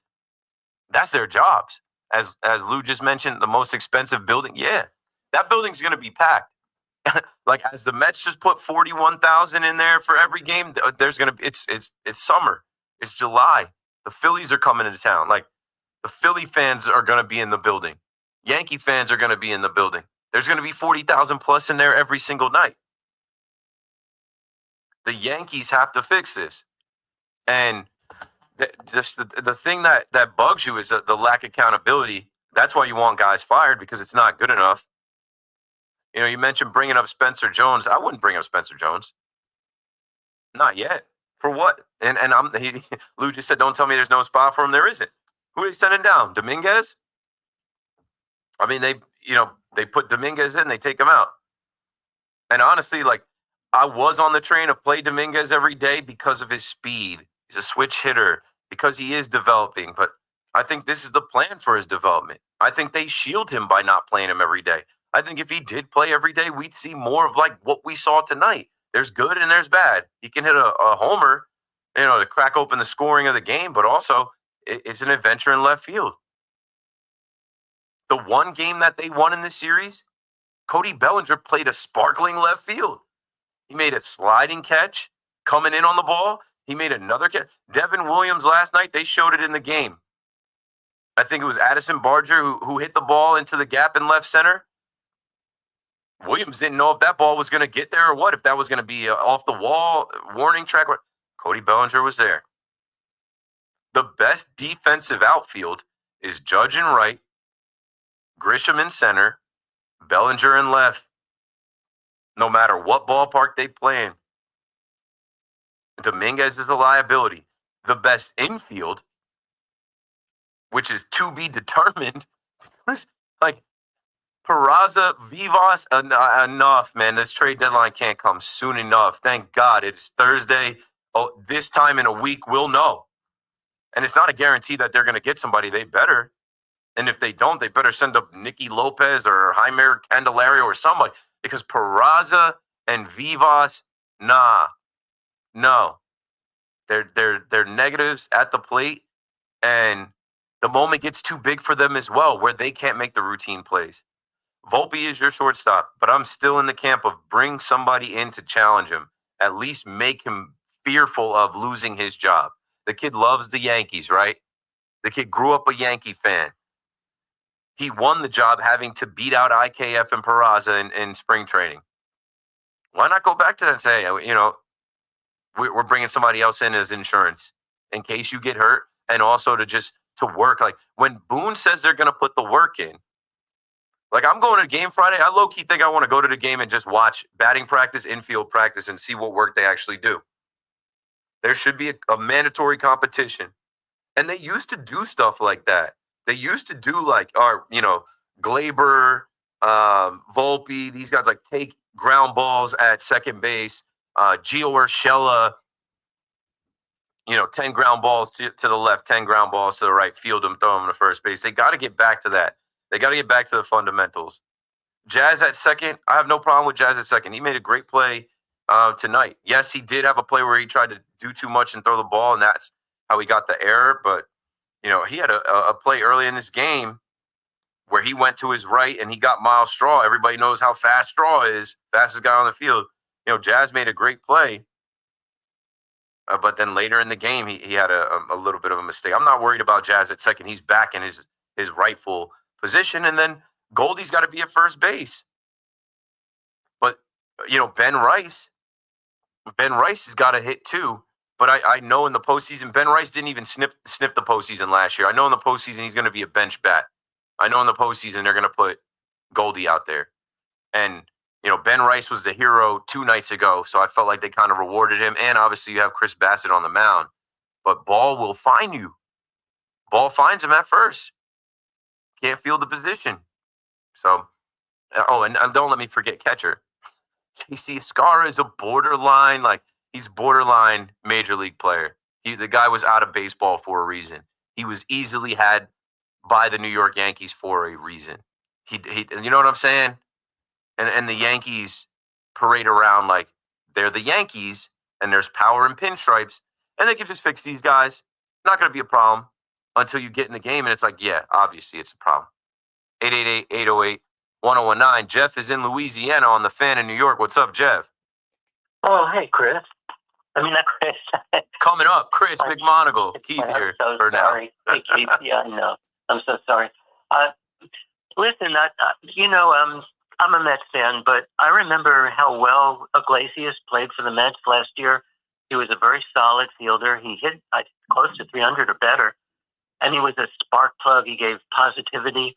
And I was wondering if he's available, and I would think the Yankees could acquire him for not a whole lot of investment, and maybe he'd just sort of bring a spark to the Yankees. Jose Iglesias is with the Padres. I think he's having a down year. I think he's platooning. I don't think he plays. Yeah, like even tonight, I just went to the box score. Like Tyler Wade is at second base. He ended up coming into the game late to pinch hit for Tyler Wade. Looking at his numbers. Did you just say that on air? Thanks for the call, Jeff. 230. Yeah, no, I got his numbers right here. Yeah, I pulled it up too. So, I'm right there with you, Zoo. So on the year, he's batting 239. Is that a guy you go after? Vibes. For the Candelita OMG vibes. He's got a 578 OPS. No thanks. No homers. But also 48 hits and 201 plate appearances. He caught lightning in a bottle last year with his hit single and what the Mets had going on around him as well. I feel like when they called him up, and I remember JD Martinez talking about it, that the Mets needed some type of energy. They needed something. They needed somebody to come in and kind of lift spirits up in the clubhouse, and him having the song and him being a veteran. And then I just remember out of the gate his hustle. This guy was hustling out infield singles. That kind of sparked the team. David Stearns didn't bring him back because I guess David Stearns had a crystal ball to know, this dude is not going to be able to do that again. Lightning is not going to strike twice. There are better players that the Yankees can go after for third base. There are better hitters. They have to figure that out. And I know Cashman is working on it. And all the reports say that, the Yankees are going to do something big. And I think they will because they're being humbled right now. I think they have to.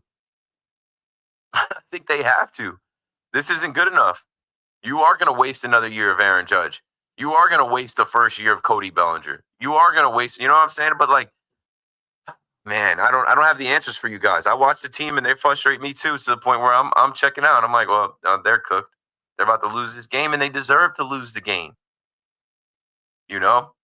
They deserve to lose the game. Some bad luck. I said that Clement pop up, Belly loses it in the lights. I'm like, only us, man. Rogers Center roof is open. Sun is setting. Somehow that ball bounces, and Clement ends up at third. Straw doubles. And then, that's another thing, too. We're giving up doubles to Miles Straw. I guess Miles Straw, I think, might have been out of the league for a little bit. I remember when he came to Yankee Stadium trying to be Spider-Man, climbing the wall with the Guardians. But that ends Fried's night. Yeah, I don't know, man. Not good enough. Not good enough from Max Fried. Not good enough from the Yankee defense.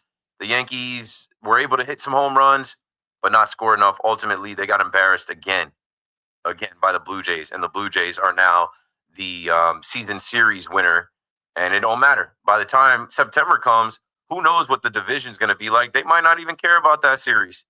The Yankees have their work cut out for them. 888-808-1019. When we come back, I got to talk some football. I got to mix some Giants conversation in, some Jets conversation in, and maybe some other things from Major League Baseball, because talking about the same things with the Yankees, it drive you nuts, drive you crazy, because it's just the same episode. Seen it, heard it, done it before. When's it going to end? It's not going to end because it's part of their DNA. This is who they are. Keith McPherson on the Fan. Call me up. We'll be right back. No matter the season, New York sports never stop. Yankees, Mets, Giants, Jets. If it's happening, we're talking about it.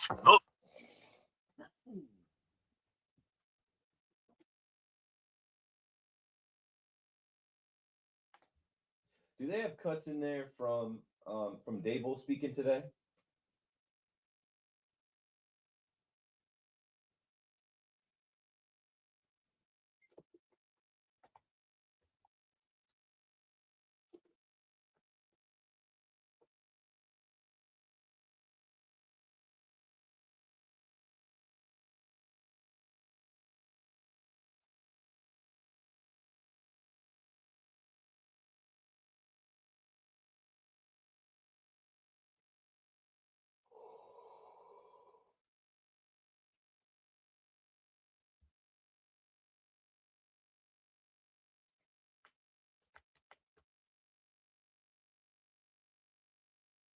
Okay.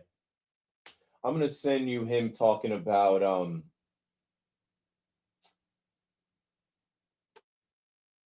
I gotta find it. It's somewhere in my notes, but he talks about SNY Giants Twitter, where he talks about like, you know, are you a repeat mistake maker? I want to find that one because I want to cue that up for Dart. I'll find it and I'll email it to you. Or if you find it before I do that, then I want to play that.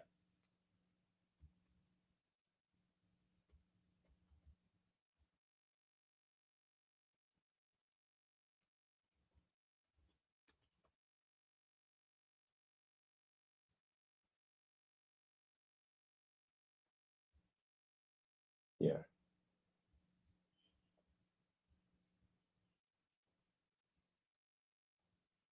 So play the cut about like Russell Wilson being the starter. I'm going to talk about Russell Wilson. I'm going to talk about Jameis. I'm going to talk about how Jackson Dart threw the interception on his first pass. Then let's play the "Are you an error repeater?" Because then we can kind of lean into like, let's see if he does this, makes the same mistake tomorrow or coming up.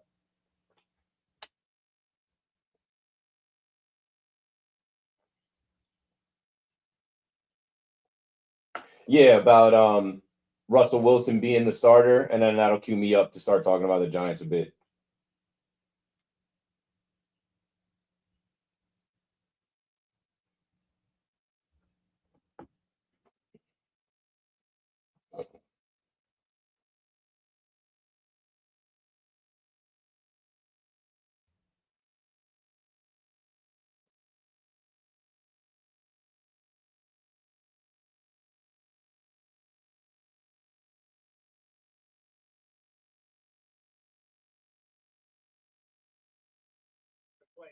And I love Booty's answer. This is why I'm the biggest Booty advocate because I play with the man. Fans can say what they want. They want a fireball. They want this, that. The players in the clubhouse love Aaron Boone. He said it. Everybody's different. The pinstripes, it's different. The expectation is different. You can say what you want. They're not the Yankees of old. They haven't won in so long. It doesn't matter. There's an expectation on the pinstripes. Got to through shit and then all of a sudden, get over it. Watching this, it lets me know I need to be careful about going back and forth with fans in the future because there's just some things that fans will never understand. And again, John Paul Media has done an excellent job. This is just a great example of fans not truly understanding what. So flatty diving means they.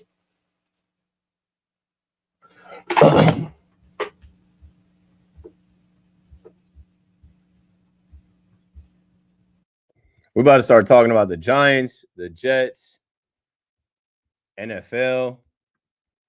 Beertopia, what up? Appreciate you. Got to give it to the Jays, man. They play hard and have a solid young bottom lineup. Yeah, that's very true. Like, let's give some credit where credit is due. They're playing very well. They've been hotter than the sun for the last month. Salvi is a forever Kansas City Royal. No shot. Haven't heard that name in a while, right? Tyler Wade in San Diego. The Mets are about to see him soon.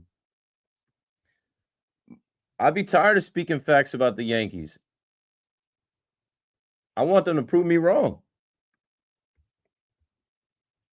Nah, Escar shouldn't be on the team, yo. Escar is another Cashman clearance rack bargain bin item that he picked up. That was a good story, made Good Morning America. Now that we're in the thick of the season, it's like, come on, bro. Come on, bro. We got to do better. Yeah. Wet bed versus the Jays. Wet bed versus the Red Sox. Same thing versus LA. Yeah, over and over again.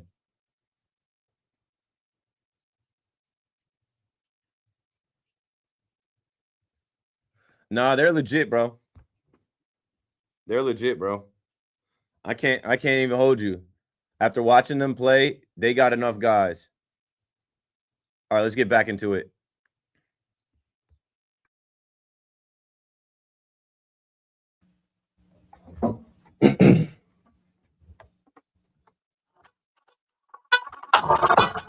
Yeah, guys will be out here competing, but Russ is our starter. Russ is our starter. The G-Man. Well, I won't say R. I was talking to somebody today. I was like, I think I have a good position when I talk about football because I'm neither Jet or Giants fan. I'm not a Jet fan or a Giants fan. I'm not a fan of anything, actually. I'm an NFL fan free agent this year. I'm definitely not rocking with Jerry Jones. But yeah, the Giants. Russell Wilson is obviously the starter. So any narratives about Jackson Dart starting, stop. Famous Jameis's insurance. If Russell Wilson gets hurt, Jameis, you're up. If Russell Wilson doesn't have it anymore and looks like Father Time is tapping him on the shoulder, Jameis, you're up. Under no circumstance should they play Jackson Dart. In the beginning of the season, at least. You know, camp opens, and I was saying this the last couple of weeks. I'm so ready for the meaningless camp videos from practice, the reporters filming with their iPhones and posting on Twitter what went on, and this guy scored a touchdown, this guy dropped the pass, and like little things like we saw like Malik Neighbors. There was a video that came out where it was Deontay Banks versus Malik Neighbors, and those guys have gone against each other hundreds of times, and they will go against each other another 100 more times. Doesn't mean anything. They are practice reps. Once upon a time, you didn't see any of these reps. You could read about things from practice, but you didn't get to see the video. And, you know, as we're watching the first day of training camp, we see a young Jackson Dart go viral today. Why? Because Jackson Dart's first pass in 11-on-11 practice gets returned for a pick six. So what? The speed of the game is the biggest difference from college to the NFL. He's going to learn. So what? He turned the ball over. People are comparing him to Daniel Jones. Oh, Daniel Jones threw some interceptions today too. It's practice. That's where you're supposed. I want you throwing interceptions in practice and learning and not doing that in the game. So much is made of it, and it's not going to matter. But I thought Brian Dable had a good quote that applies to Jackson Dart, right? As I'm talking about his first, mistake, his first throw. I don't know if anybody will remember that for his career, but it's something that in social media we'll all remember. We have to hang on for today. But listen to what Brian Dable had to say today when he was asked about how he evaluates players during training camp. You evaluate the players, I would say the same, Connor, but you also understand, at this time of year, it's easy to look at veteran players, not just at the quarterback position, and guys that have had a lot of experience in the league and have been through things, and you kind of know, all right, they got it. They're not going to make a lot of mistakes. You trust them as a coach versus some young players who are pretty skillful. Maybe they're a little quicker, maybe they're a little faster, but there's 2 or 3 mistakes a day. What you evaluate, Connor, is, are you error repeater? You make the same mistake the next day and then the next day. And if that's the case, it's hard to put a player out there that does that. If they're learning from their mistakes, which all players are going to learn from them, but these young players, they got to learn quick. Like I said, this time of year, OTAs are great. We got a lot accomplished. I think we did a really good job as a staff and as players out there, but time's short. You don't have a lot of it before the first game. And we have to know what our vision is leading up to September here. So you evaluate them, you give them ample opportunity. We'll do another, period at the end, which is a young player period where they get a few more reps. But they gotta go, and they gotta learn from the mistakes that they make. And if they don't make them the next time, you keep developing them. They keep making the same one over and over. It's hard to put them out there. Are you an error repeater? The Yankees are. But with Jackson Dart, they're going to see if he keeps making the same mistakes. Are you an error repeater? Are you going to throw an interception on the same play tomorrow? I bet he doesn't. What they're looking for in Jackson Dart is growth. And we've already heard good things from, Jackson Dart, just his initial mini camp practices. And I think you are going to see growth. And if you're dying to see him play, guess who you're going to see play in the preseason? Him and Jameis, and probably Tommy Cutlets. You know what I'm saying? You're going to get to see Jackson Dart sling it. And I don't think you need to rush that process at all, because when you look at this Giants schedule, it's a gauntlet in theory. Dexter Lawrence said something today that really resonated with me as well. Dexter Lawrence said, everybody wants to talk about our defensive line. We haven't done anything yet, you know? And I thought that was great, because it's like, yeah, there's a lot of hype in theory. But he said, as a leader, I try to challenge everybody to prove themselves every day. They want to talk about our D line, but we ain't done anything yet. Yeah, names on paper are great, but you still got to go out there and prove it. And another name on paper that we're waiting to see prove it again, that everybody still holds in high regard and thinks, this guy's one of the best, is Andrew Thomas. And they said he should be ready by the start of the season. And then obviously reporters kept, peppering them with questions on Andrew Thomas, because he's a huge part of the team. He's signed his contract. He's one of the better players on the team in theory, on paper. They said when he's ready, he'll be out there. But listen, he does not need to be ready on July 24th. He needs to be ready week 1. And I also think they're giving him 1 extra time as a veteran and 2 extra time being cautious, right? He has had a history of injuries. He has had soft tissue injuries. This is a guy that is very important to the Giants' future this year, and there's no reason to rush him. He's a veteran. He's signed. I just really think that they're looking at this situation and they're saying, we got to make sure that he's ready to go week 1. So in doing so, he doesn't need to be running around. Let other guys get the reps. He does not need to be running around these first couple days and weeks. This Giants team has enough bodies. They have enough characters. I think you're going to enjoy this season more than last year. They're going to lose some games, but I've been saying this for months now. They're going to surprise some people too. If you're a gambling man, you got to pick those spots. You got to pick those spots early in the season. Now, I don't think early in the season, the spot is to pick them to beat the Commanders in week 1 with Jaden Daniels and Deebo Samuel and some of the other talented players that they have over there. But maybe it's the Dallas Cowboys. There's some turmoil going on in Jerry World. Will Micah Parsons be signed by September 14th? And how will that affect the rest of the players? Because players know he's legit. They know how good he is. They know he's one of the best players on that team, definitely the best player on that defense. I think this is definitely a season where the Giants can get one off the Dallas Cowboys. If it's not that first one, maybe later in the year, because it's the last game of the year, maybe both teams are out of it. 888-808-1019. And last but not least, Malik Neighbors. And there's still more to go around, from Abdul Carter to Cam Scatteraboo to, talking about Deontay Banks and Paulson Adebo and Javon Holland and Drew Phillips. I think as much as people are talking about this secondary or this defensive line of the Giants, you need to be talking about their secondary. They got to be able to hang their hat on this defense. That's how they were able to win in year 1 of Brian Dable. Obviously, Wink Martindale is in here, but they were able to hold teams under 3 touchdowns, 20 points, and steal games late, running the football, kicking field goals. But now you have one of the premier receivers in the NFL, Malik Neighbors. And Malik Neighbors talked about his toe today. And he talked about how, surgery was on the table, but he's good to go. And he's a young guy. He's a competitor. And he's hungry. There was a video that made its rounds. I'm trying to pull it up right now, where it's red zone and there's a fade ball thrown to Malik Neighbors and Deontay Banks is in coverage. And you can hear Malik Neighbors say, throw it further. The ball was underthrown. It was short. It's the first day of practice. They're working on timing. They're in film when they look at it. Malik Neighbors is going to tell Russ, hey, you see this back pylon? Throw the ball up to his back pylon. I can jump and get it over everybody. I can go get it with the best. Malik Neighbors is going to ball this year.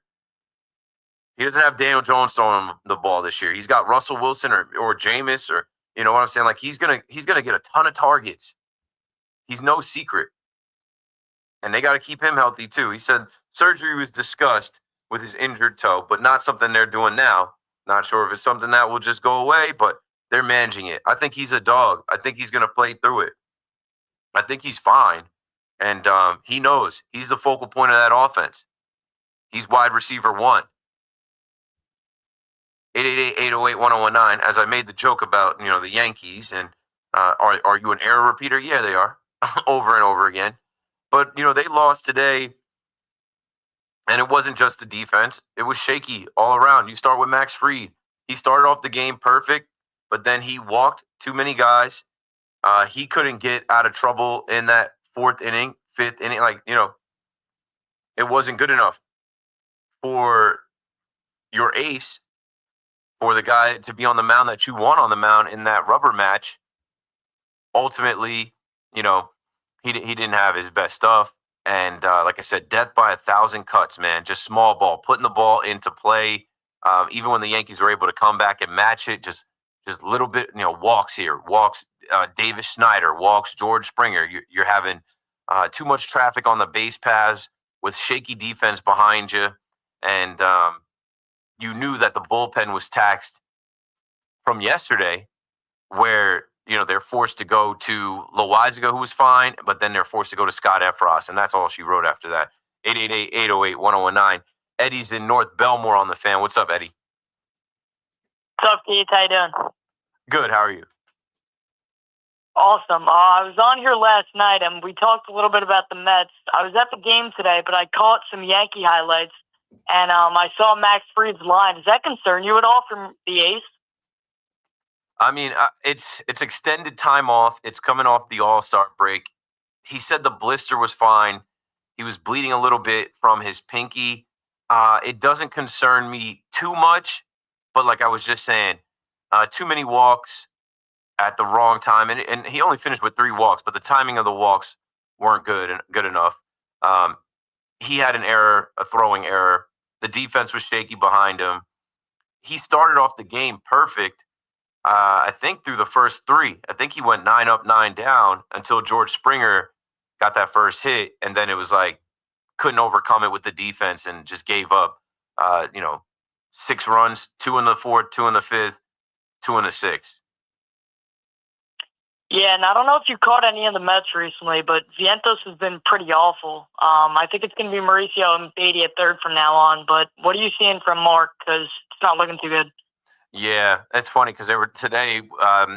Jim Bowden had a take about like a trade between Jason Dominguez and Mark Vientos, and obviously that's not happening. But I think with Vientos, Swaggy V, he's a guy that wants to be a star on this team, wants to return to form, and it's tough. It hasn't been consistent enough for him. Even with Alvarez being sent down and coming back and kind of doing his thing right out of the gate. Vientos, he did what he could in that Kansas City series, but ultimately, there are other guys that are kind of outshining him, and he shined bright. Even when people are talking about this Fab Four and him not being in the Fab Four, I feel like Vientos is just turning into an odd man out, and he's got to perform better. They're moving him around in the lineup. They're moving him around. He was at third base today, and Brett Beatty was at second base, but yeah, he's got to find some consistency because he's a guy that we thought this year was going to be a 30-homer guy. Yeah, he was a beast in the postseason last year, so it's kind of disappointing to watch that.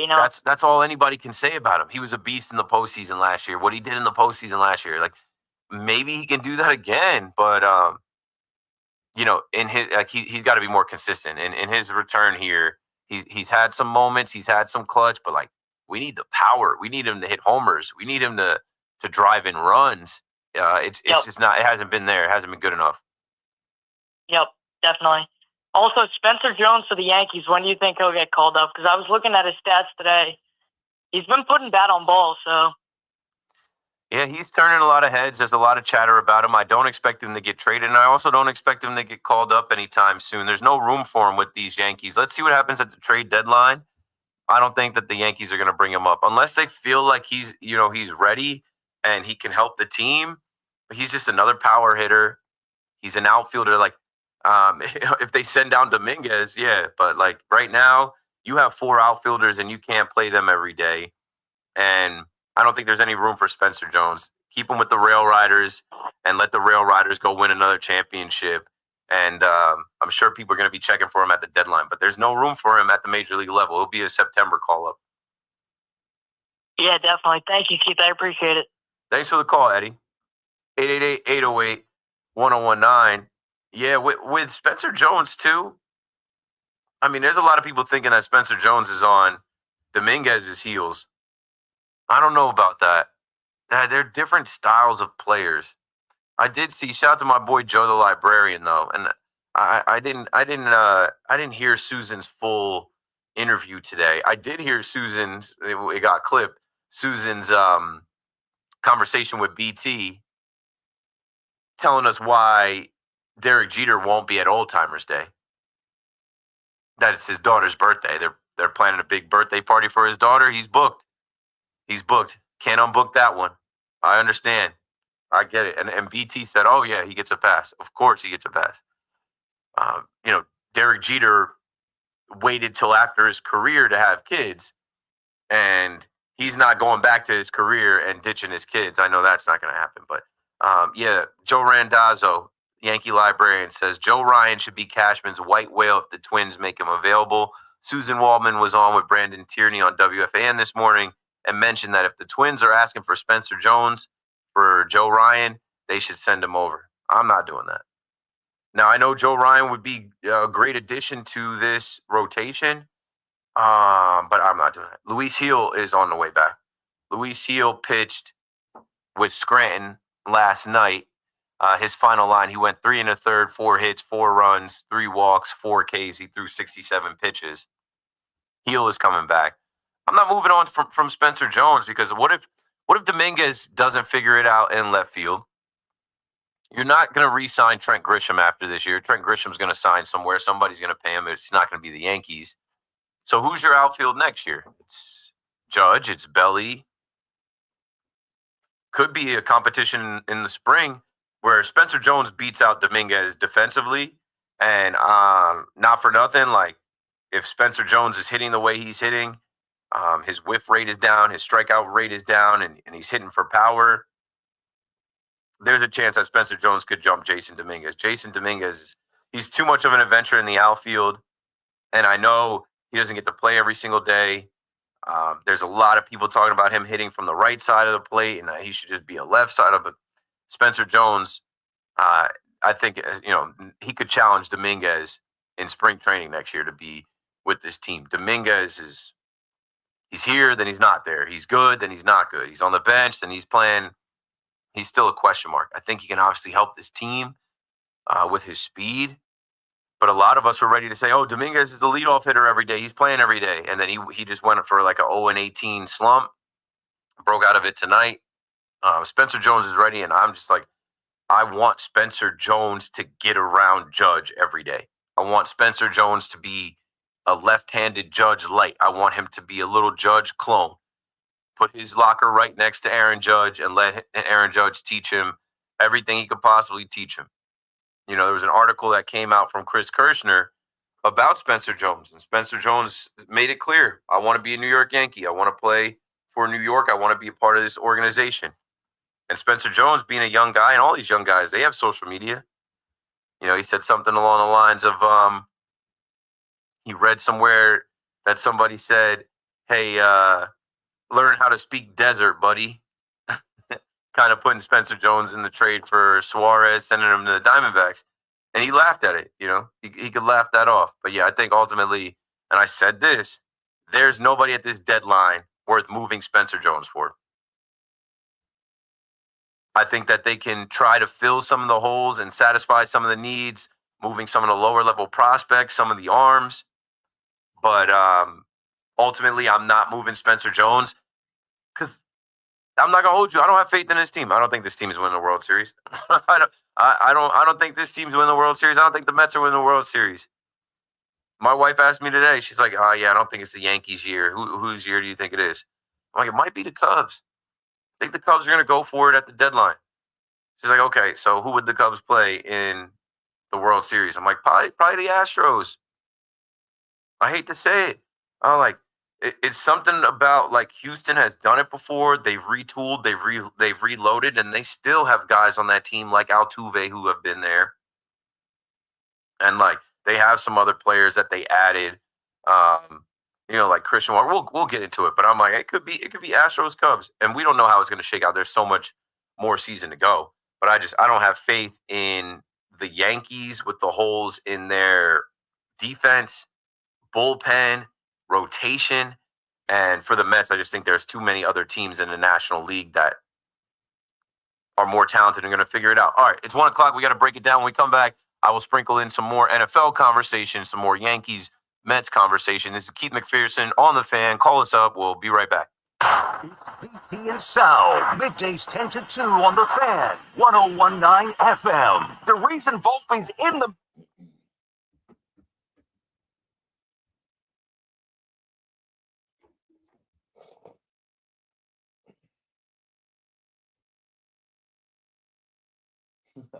Agreed. Yo. So that was Eddie who just called. Shout out to Eddie. I see the City Field in your pick. 888-808-1019 if y'all want to get on. We got 2 calls. They're Yankee calls. People are gonna call to talk about the Yankees. There's, the football stuff is so fresh right now. Not really much to talk about, especially coming out of practice. We're talking about practice, but the Yankees, there's a lot to speak on. Exactly. What's worse, watching the Yankees play defense or punching yourself in the balls? I don't punch myself in the balls. You should say getting punched in the balls. I have a little 2-year-old who likes to roughhouse and play around, and you gotta protect your nuts around him. You gotta protect your nuts around him. Yeah, I can't either, bro. It sucks. It sucks watching the game and they give away outs, they give away runs. It's like, are you serious? We have guests tomorrow night. I got to book some. I got to think about who to book. I'm on at 7. I can book some guests if I work on it during the day.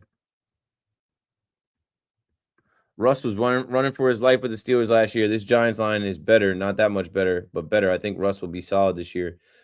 I also think that they will run the football. I also think that they will get the ball out of his hands quickly to Malik Neighbors. I think that, Brian Dable told us that he claimed he watched every snap of Russell Wilson's career or something like that. I think he's watched enough film on Russ to know what kind of plays to dial up for him. Between him and Kafka, they know he's not the elusive Russell Wilson that was, there 10 years ago. I think they play to where he is now. The Giants offense has to look like an NFL offense this year. Keith joined the Green Machine Jets. Lonesome, melancholy fan. Nah. I would say that I would in my NFL fandom free agency, I'm going to tie it to my son at when my son in 2 years picks his team, we'll adopt the second team. We're more likely to adopt the Jets than the Giants. You're gonna go to the Cathedral for Yankees Cowboy hat night, and I'm going to Yankee Stadium Friday, Sunday, and Tuesday. Cowboy hat night is Wednesday, so I won't be there for that, and I don't need that hat. I have the sombrero hat that looks very similar. It's straw. Giants schedule is brutal, kind of unfair after the year. Their schedule, their schedule is tough. Their schedule is tough, and that's why you get a veteran quarterback. Out the gate, they got to face 3 playoff teams in the first 4 weeks, and the Dallas Cowboys, who could be a playoff team this year. Military Mike, what up, bro? Saw you earlier in the BT and Sal live chat on YouTube. I'm glad. See, our digital team, something happened. Something changed. Last night, somebody had said something about yo, why aren't you streaming on the WFAN channel? And I was like, because one of the digital guys would have to set that up or monitor that. And then I noticed today that they went live with BT and Sal on YouTube, and it only had been live on Twitch. So, hey, they're changing some stuff. They're working on some stuff. I think the Giants are making the right call for now. Oh, Dennis is in here too. What up, Dennis? You know, in this digital age, we have cameras in here. Like, I understand them not streaming my show because it's 1 a.m. Like, they would have to have somebody on digital man this, even if they could do a remote, but like during the day, having BT and Sal only on Twitch when you can have them on the WFAN channel live, why not? Why not? There are so many people that want to interact in the chat like you guys are. It's just where we are in 2025. These streamers that stream on YouTube and Twitch are like the new rock stars. These kids are famous now. Katie says, I think a high school team could beat the Yankees defense right now. They could probably score. A high school team could probably score some runs on them.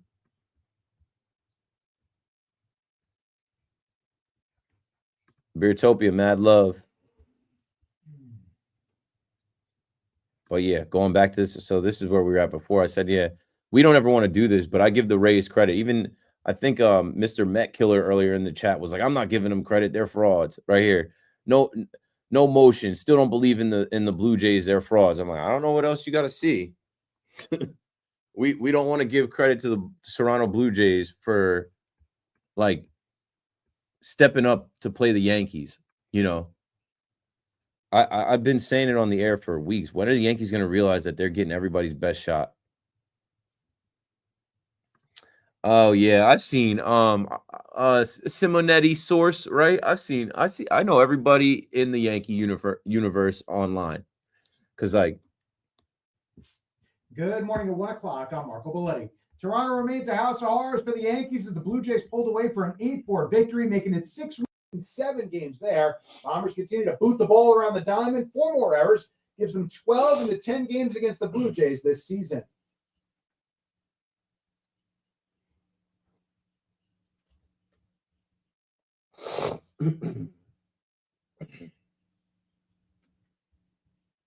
Max Fried allowed 6 runs, 4 of them earned over 5 1/3. Aaron Judge is 37th of the season.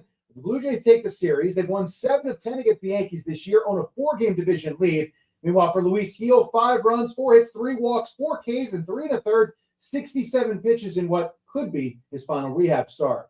Mets double the Angels 6-3. Pete Alonso, a huge 3-run blast. Brandon Nimmo went deep. Francisco Lindor finally able to exhale, putting to bed an 0-for-31 streak, 2 hits, 2 RBIs. A little bit emotional at all the support as well shown by the Met fans.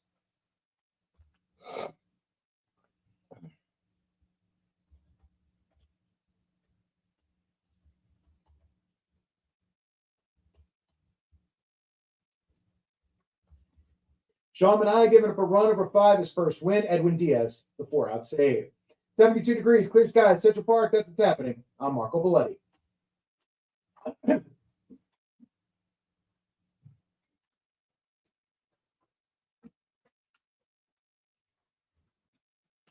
Mets fans, live, loud, and daily. Fan, 101.9 FM, and always streaming on the Odyssey, iHeartRadio, and TuneIn apps.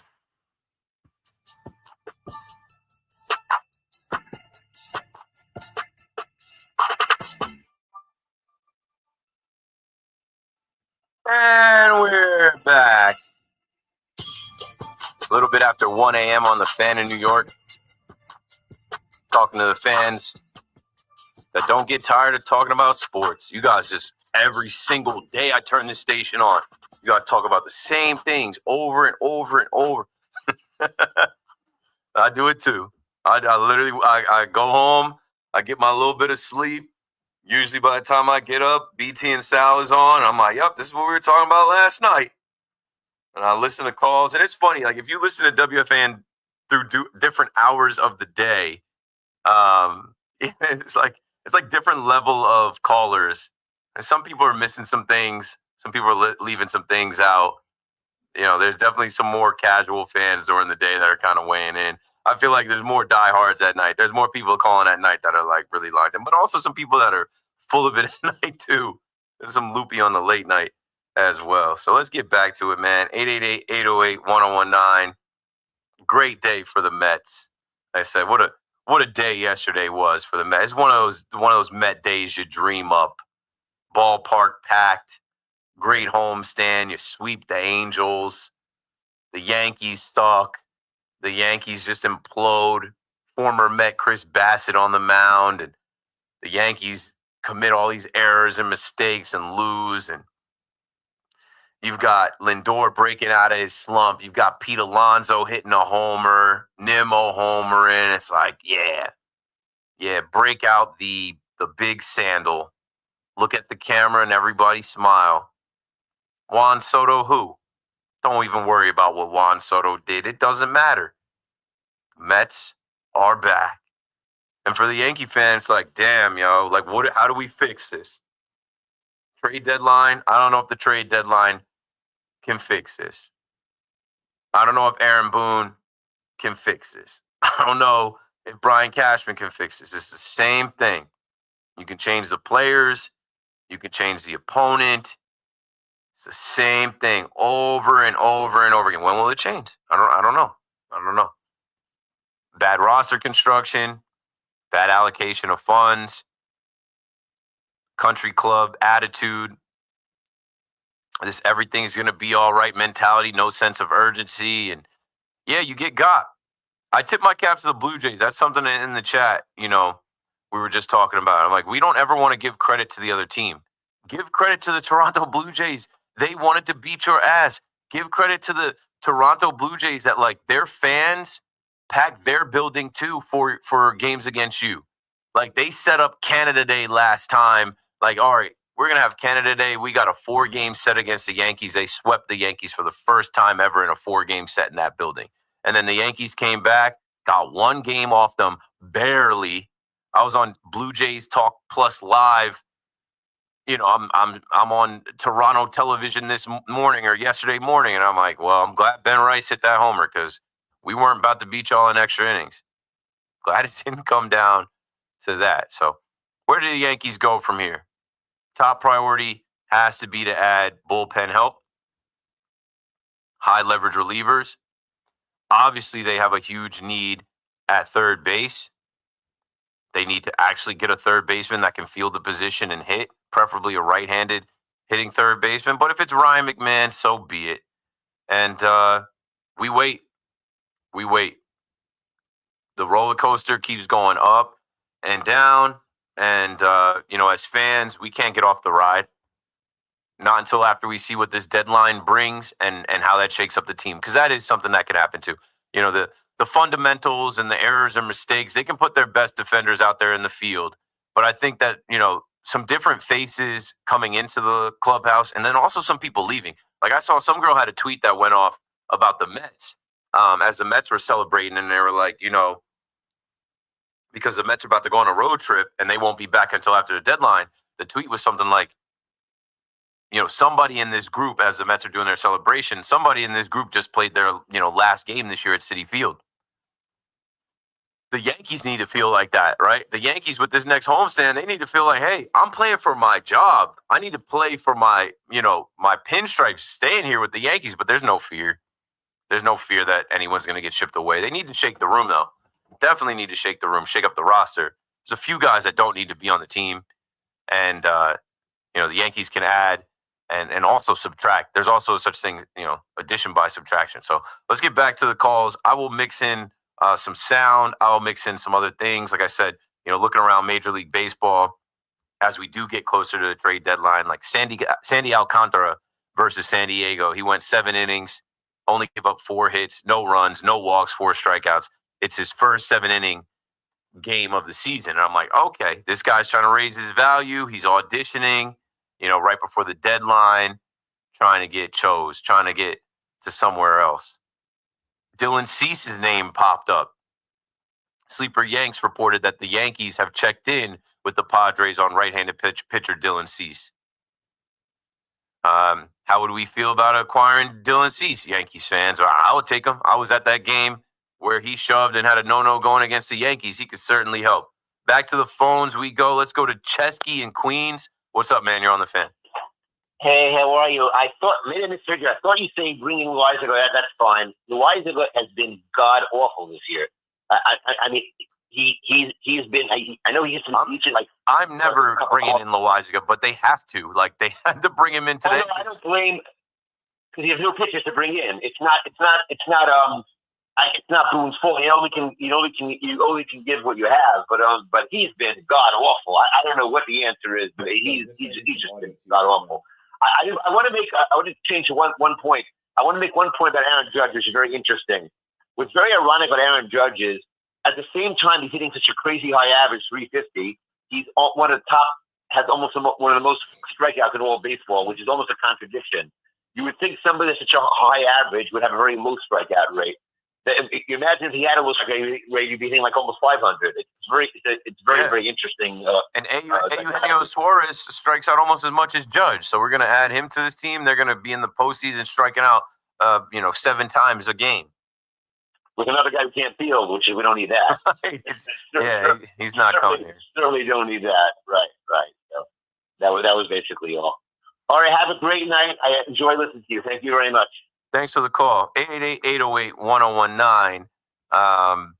Let's cue up some audio from Foul Territory. My guys are great over there, Foul Territory. Cameron Maben, who I've had on this show, does a great job. Scott Braun, Eric Kratz, AJ Brzezinski. They have one of the best baseball podcasts out there. I'm always tuned in, and I'm a friend of the pod. I've been on their show probably 5 or 6 times. And there was a clip that went out today where Cameron Maben is talking to Jim Bowden, and they say that the Yankees are shooting higher than Ryan McMahon and Brian Hayes, 2 names that we keep bringing up. So let's play that audio, and then we'll react to it and take some more calls.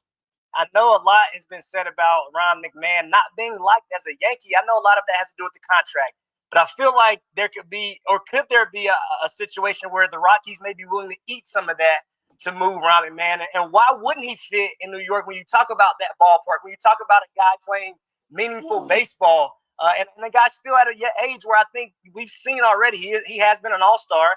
I think there's still some positive things that he could do. Why is that not a fit, or what have you heard on the reason why they don't like him?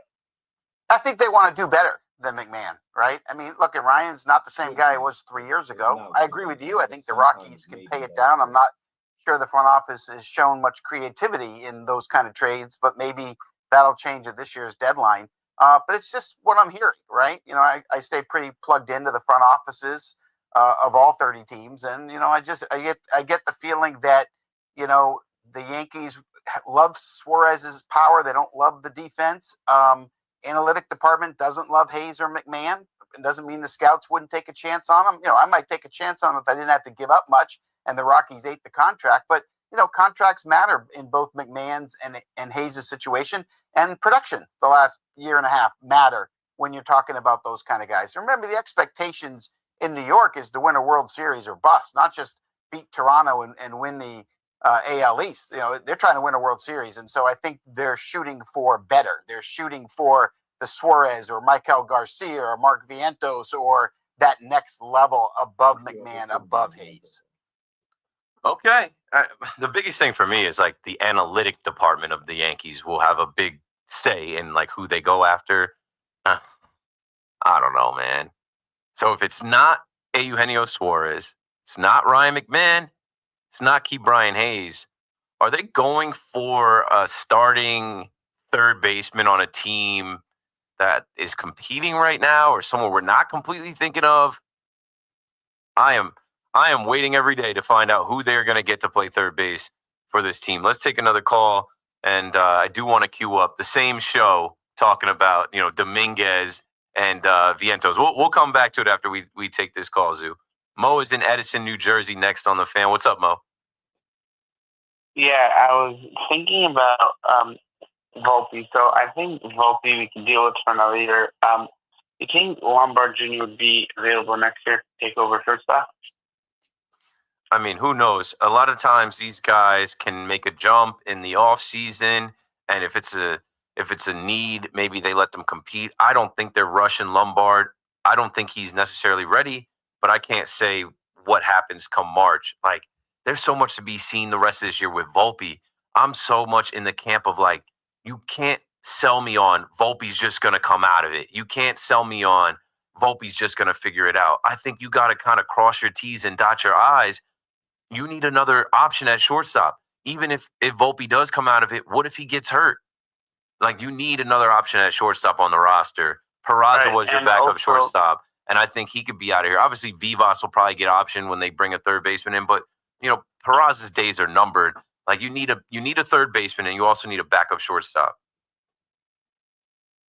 Right, and also, why is everyone focusing, the Yankees focusing so much on relief, on third baseman? Like, you need a relief pitcher. Besides Luke Weaver and Devin Williams, if another pitcher comes in, I'm assuming the Yankees are losing the game.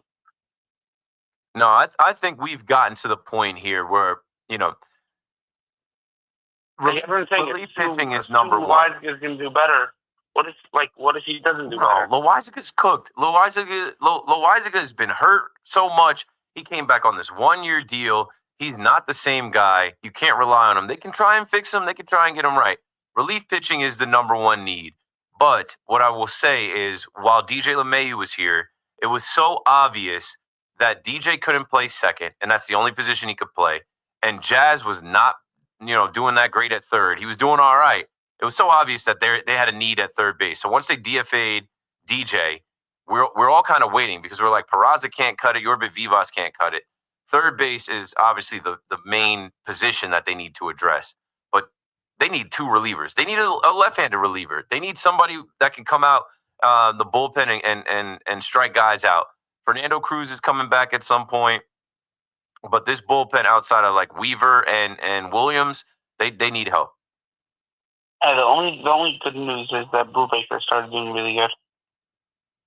Yeah, Brubaker is coming along, and obviously, he was out of the game for a little while, and I don't know what we expect out of JT Brubaker, but, he's there. He got in the game tonight, but no, he's not a high-leverage guy. He's not somebody that you're really going to, have confidence bringing in when we get to the postseason. They need to go and get some absolute, dogs that can come out of the pen.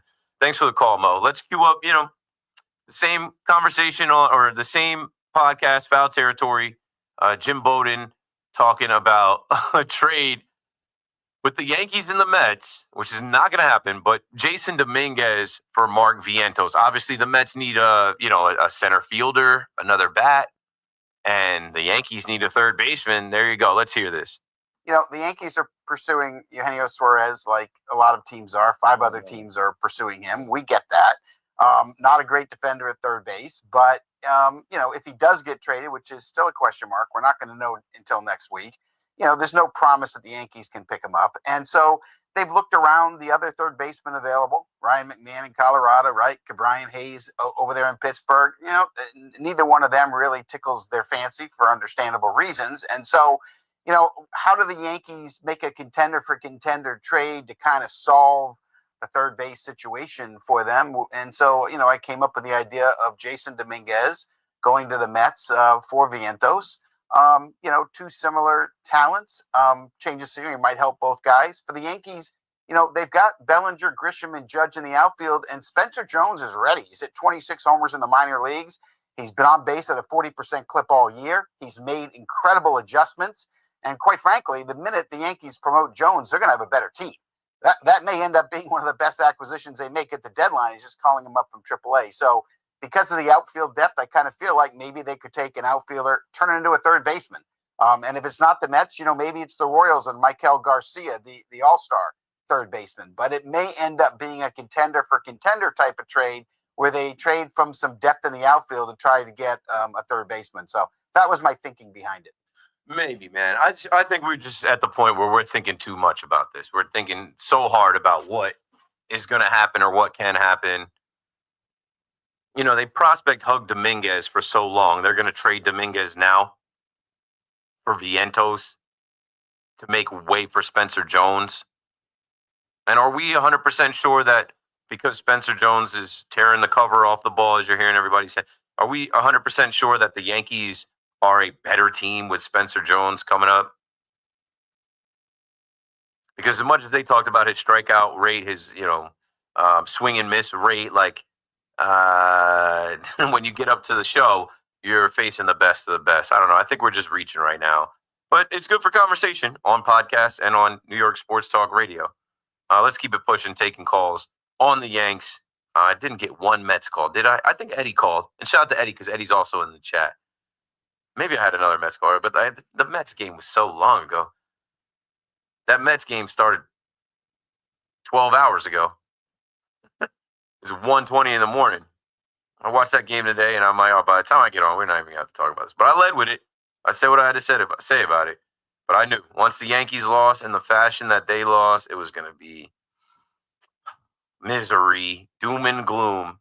Mendel's in the chat. He said, Keith, are they lying to us or are they lying to themselves? The Yankees are hilarious because like that goes along the same line of, me saying the Yankees aren't the last to know. They're the last to admit. They are convinced. They are convinced that they are elite. They are convinced that they are good defensively. They are convinced that they are doing everything in their power to win. And they have good defenders. And the guys that they roll out there are the right guys in the lineup every night. And this too shall pass. And, don't worry about it. There's a lot more baseball in front of us. And, at the end of the, whatever, we'll see. We'll see. It's hard to have faith right now. But the math is we have a week until the trade deadline. And we have a little bit less than 60 games to go. And much can happen in that time. And you know what? I've kind of talked myself into maybe the Yankees don't need to win the division. They still could win the division. But maybe the Yankees don't need to win the division. Maybe, right, as I talk about the Yankees not having fear of anything, maybe the Yankees need to have the fear of you barely made it. Like the Mets last year had to get super hot, had to go play 2 games in one day in Atlanta, had to do or die, win and get in, and then they blazed the trail all the way to the NLCS. Maybe the Yankees need a reality check like that. All right, you're not going to win the division. You're not going to be the top seed. You're going to have to fight for your lives. You're in the wild card. You're in the wild card. And now you are, the team that's got to scratch and claw and figure it out. And, you're in a 3-game series. And maybe you got to go on the road. Yeah, I don't know. To be determined. Jonathan out in Los Angeles on the Fan. It's a good time of the night in LA, if you're listening to us on the Fan in New York. Yes, sir. What it do, my guys? 1020. It's pretty cool, man. But what's not good was that loss, bro. It's an embarrassment. And at this point, I know I keep saying it, but it's because this is the thing, bro. They embarrass themselves today, and then watch them win tomorrow 10-2 versus the Phillies. And then they get the whole fans back into it.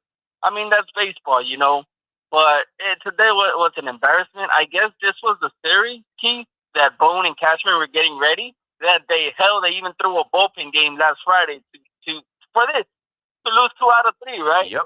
But it's just they got exposed. It was embarrassing. It's just bad, dude. It's bad, but you know what, man? Me personally, I'm getting ready for next year. We're gonna have Garrett Cole. We're gonna have Max Fried.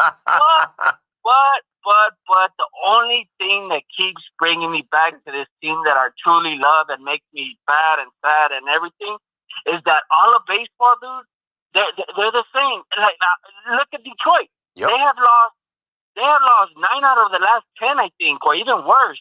And let me tell you something, Keith. Today it was nothing pretty. I was watching the Dodger game. I know. I was watching because I had some money on them. So you know what? Let's just see it. There's the only game going on at that time. Bro, their bullpen is. You think Yankees bullpen is bad, bro?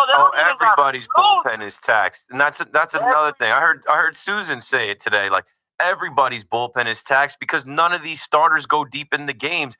Every team might have one starter that can touch the 6th, 7th inning. All these guys are getting pulled in the 4th, 5th, 6th inning.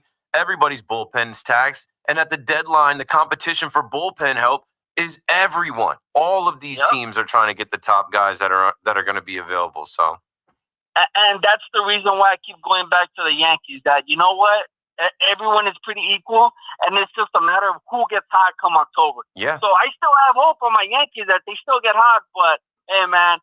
And another thing, bro. Hey, man, this is coming to a nightly basis, bro. Shout out to Keith, man. Going from the strip club to WFAN. My God, Yo, my God, your stories are entertaining AF, bro. Yo, have you said that Alexis Texas story already or not yet? Yeah, you actually just reminded me. I didn't tell y'all about Alexis Texas coming to the club. But before you do, bro, I'm gonna put Sebastian to bed, and then I start listening to your crazy ass stories, my guy. Great show as always, my guy. Come on, Yanks, let's go, Yanks. Got you. My guy Jonathan in LA, diehard Yankee fan out there. And, you know, I've said it too. The main reason that I kind of was like, as soon as Cole went down in spring training, I'm like, we're not going back to the World Series. All that talk. But then I kind of rallied myself like, yo, I'm not gonna pack up a season of Aaron Judge and we made all these moves and blah blah blah. And, you know, okay. But like, yeah, there is a part of me that's like, we're gonna be much better with Garrett Cole next year and whoever else. But you don't punt on seasons. Anything can happen. And, you know, the story is unwritten. We have no idea what's going to happen. Like I said, I was in this Yankee spaces and people, well, are we going to lose the division? Somebody's like, are we even going to make the postseason? They better. That's the Yankees' business. The Yankees made more money than ever last year playing all 3 World Series games. They're trying to get back to the World Series. Even if you feel like they don't care, they care about the dollar. They care about that bottom line. I bet you that. They're trying to host those games. They are trying to win the division. They are trying to have the number 1 seed. Let's see what happens at the deadline.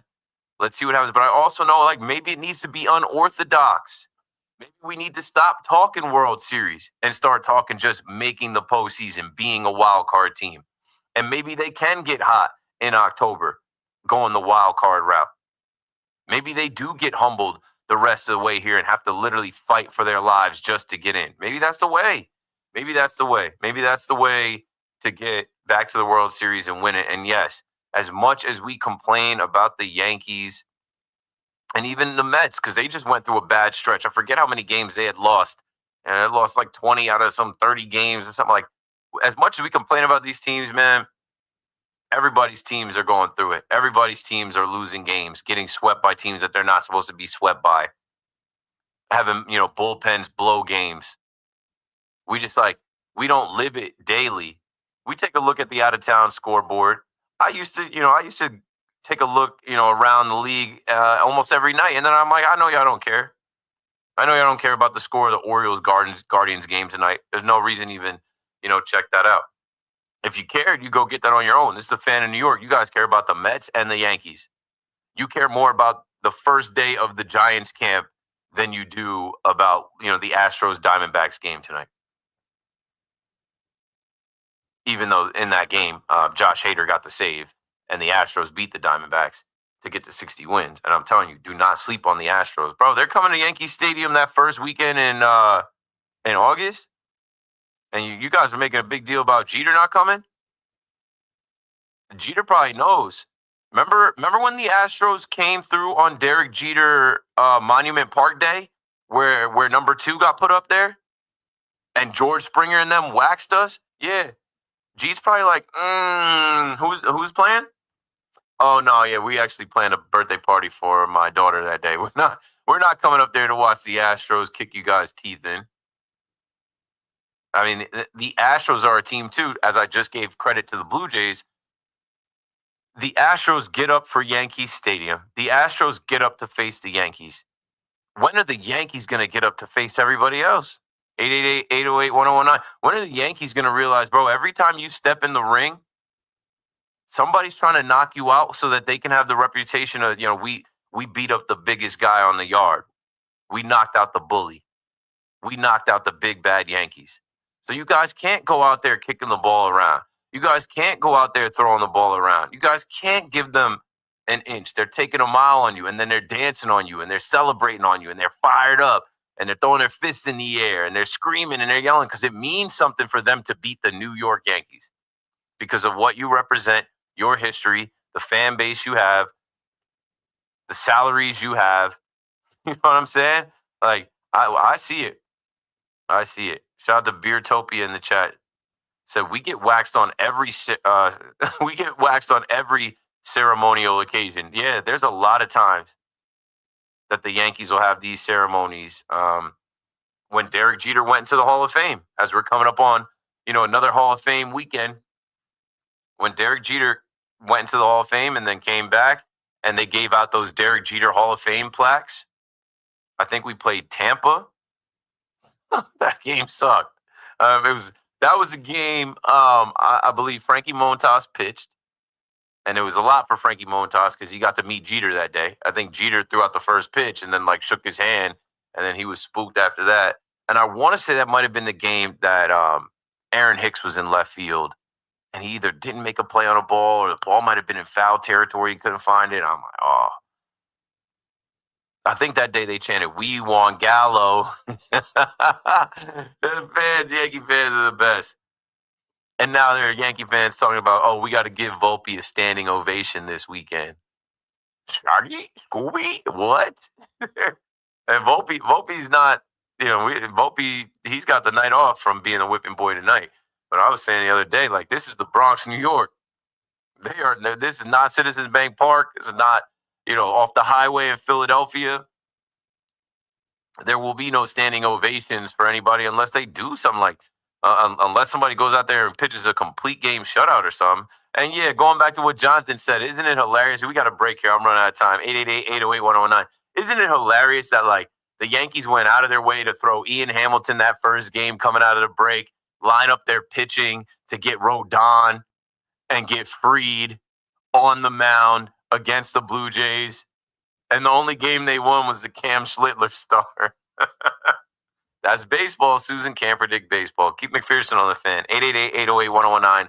I got about 22 minutes left on the Fan tonight. When we come back, I'll sprinkle in some more stuff, take the rest of your calls, and I'll get out of the way. Don't go anywhere. We're coming right back.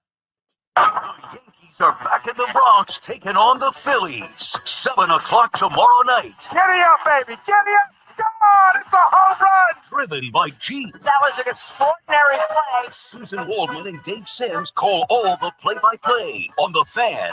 1019 FM and always.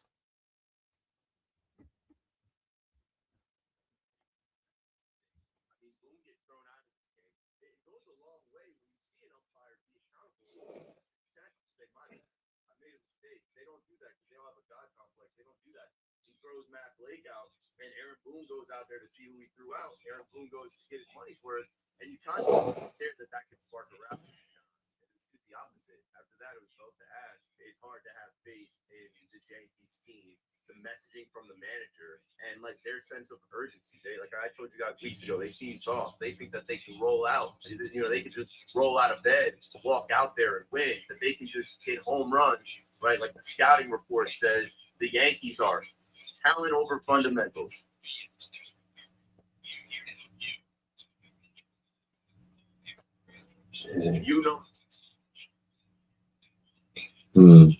Thinking we need to end it a little differently. I think the main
Gio to God, I just brought him up, but he couldn't hit. He didn't have enough pop in his bat.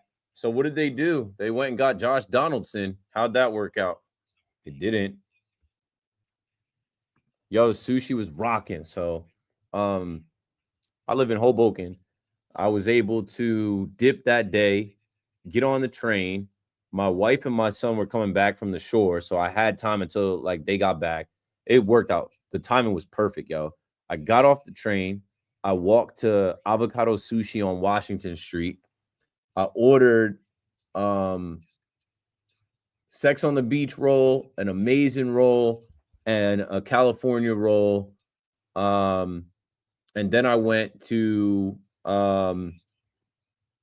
I went to the liquor store, which was right up the street, the light liquor store, whatever it was called. I got some Kirkin beer, Japanese beer, 6-pack. Walked back. By the time I walked back to the sushi spot, they had my sushi done in 8 minutes. I barely walked back in and sat down before the lady was like, "Here you go." I take the bag, and then I walk home, and I don't know how fast I got home. I got home in maybe like 20 minutes.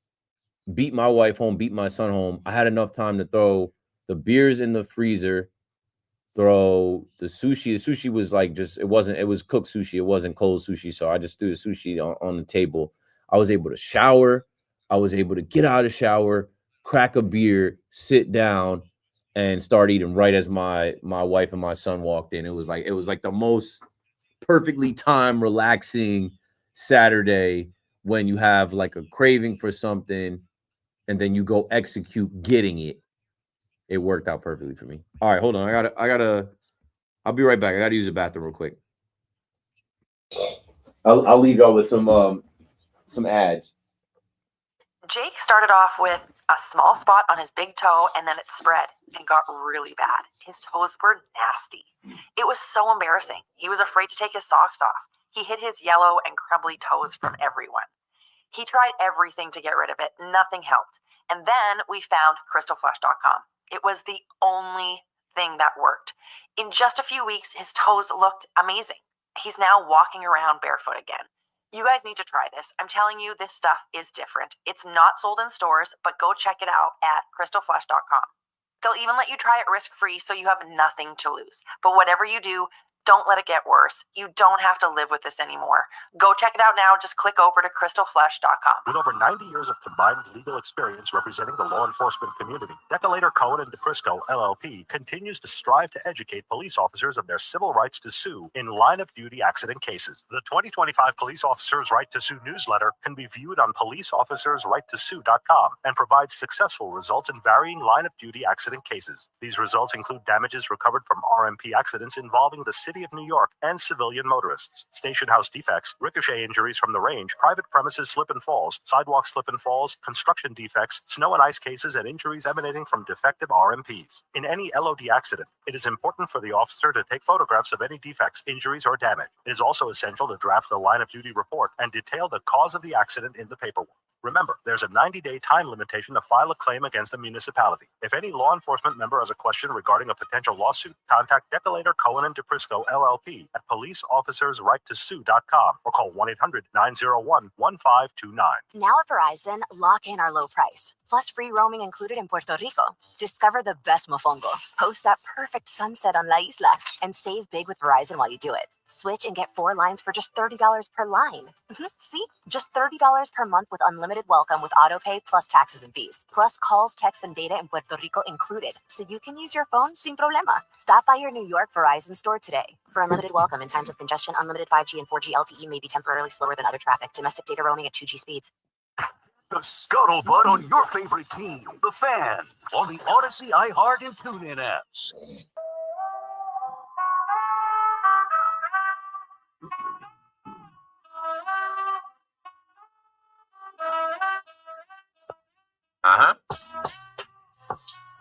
Okay, let's bring it home, man. I got like 15 minutes here. 888-808-1019. Keith McPherson on the Fan. I'm all the way up. And you can stay up. You can stay up till 2 a.m. I suggest you stay up till 5 a.m. Big Mac's coming through. We're going to hit reset on this thing. Big Mac will take you through the game again. Big Mac, don't even waste any time on the Mets, bro. Don't even waste our time on it. Just go back to the first inning, second inning, third inning, fourth, and, talk through the Yankees' mistakes and how the game unraveled and how the Yankees can only score with the long ball. They pitched to Judge. Volpe homered. Dominguez broke his 0-for streak. But you know what? The Yankees got so many fringe players. Ball will find you. Mistakes will be made. Throw the ball around. Runner's going to advance. And, that's that Yankees defense that the scouting report of the Dodgers told you about. And the Yankees were hell-bent on fixing that and changing that. And the more things change, the more things stay the same, because it's not just the X's and the O's and the Jimmys and the Joes. It's the GM and the M, the manager and general manager. All right. Joey Clams is in Brooklyn. Joey Clams, you're on the fan. How you doing, my man? Listen, this manager and this coaching staff's got to go. Cashman, too. This is 8 years of this. This is the same thing every year. We're soft. We can't play defense. I don't want to hear he made it to the World Series last year. He blew it. You know what second place says? Second place says you're lost. And what's going on the field? There's two things. Either you're coaching it or you're letting it happen. Bring back all that old Yankee blood, pump that through the dugout and the clubhouse. This is crazy. This coaching staff is terrible. They don't fix nobody. They don't fix anybody. It's insane what you're watching out there. This is crazy, man. No, I'm with you, Joey. Thanks for the call, bro. Like, that's why you hear people calling on how come Willie Randolph isn't here? Willie Randolph would fix this. Just in the chat earlier today, they were like, where's Goose Gossage? How come Goose Gossage doesn't coach these guys? How come this guy isn't here? How come these guys are what? Someone's like, where's Chris Chambliss? I'm like, yo, the former Yankees are around. You're gonna see all of them come Old Timers Day. But I don't know how many of them they want coaching the team. I don't know how many of them they want to talk or, get information from. Or, man, all that old Yankee stuff is gone, bro. That's what people got to come to terms with. I have. I try not to lean too much into it, though, because we are on a season journey here. We are on a ride through this 2025 season where anything could happen. But, yeah, miss me with all the talk about what it was. Like, we are in this participation trophy era of the New York Yankees. They are coddled. They are told everything is fine. They are told that you can get them next time. They are great and that they're better than everybody and they're just going to figure it out.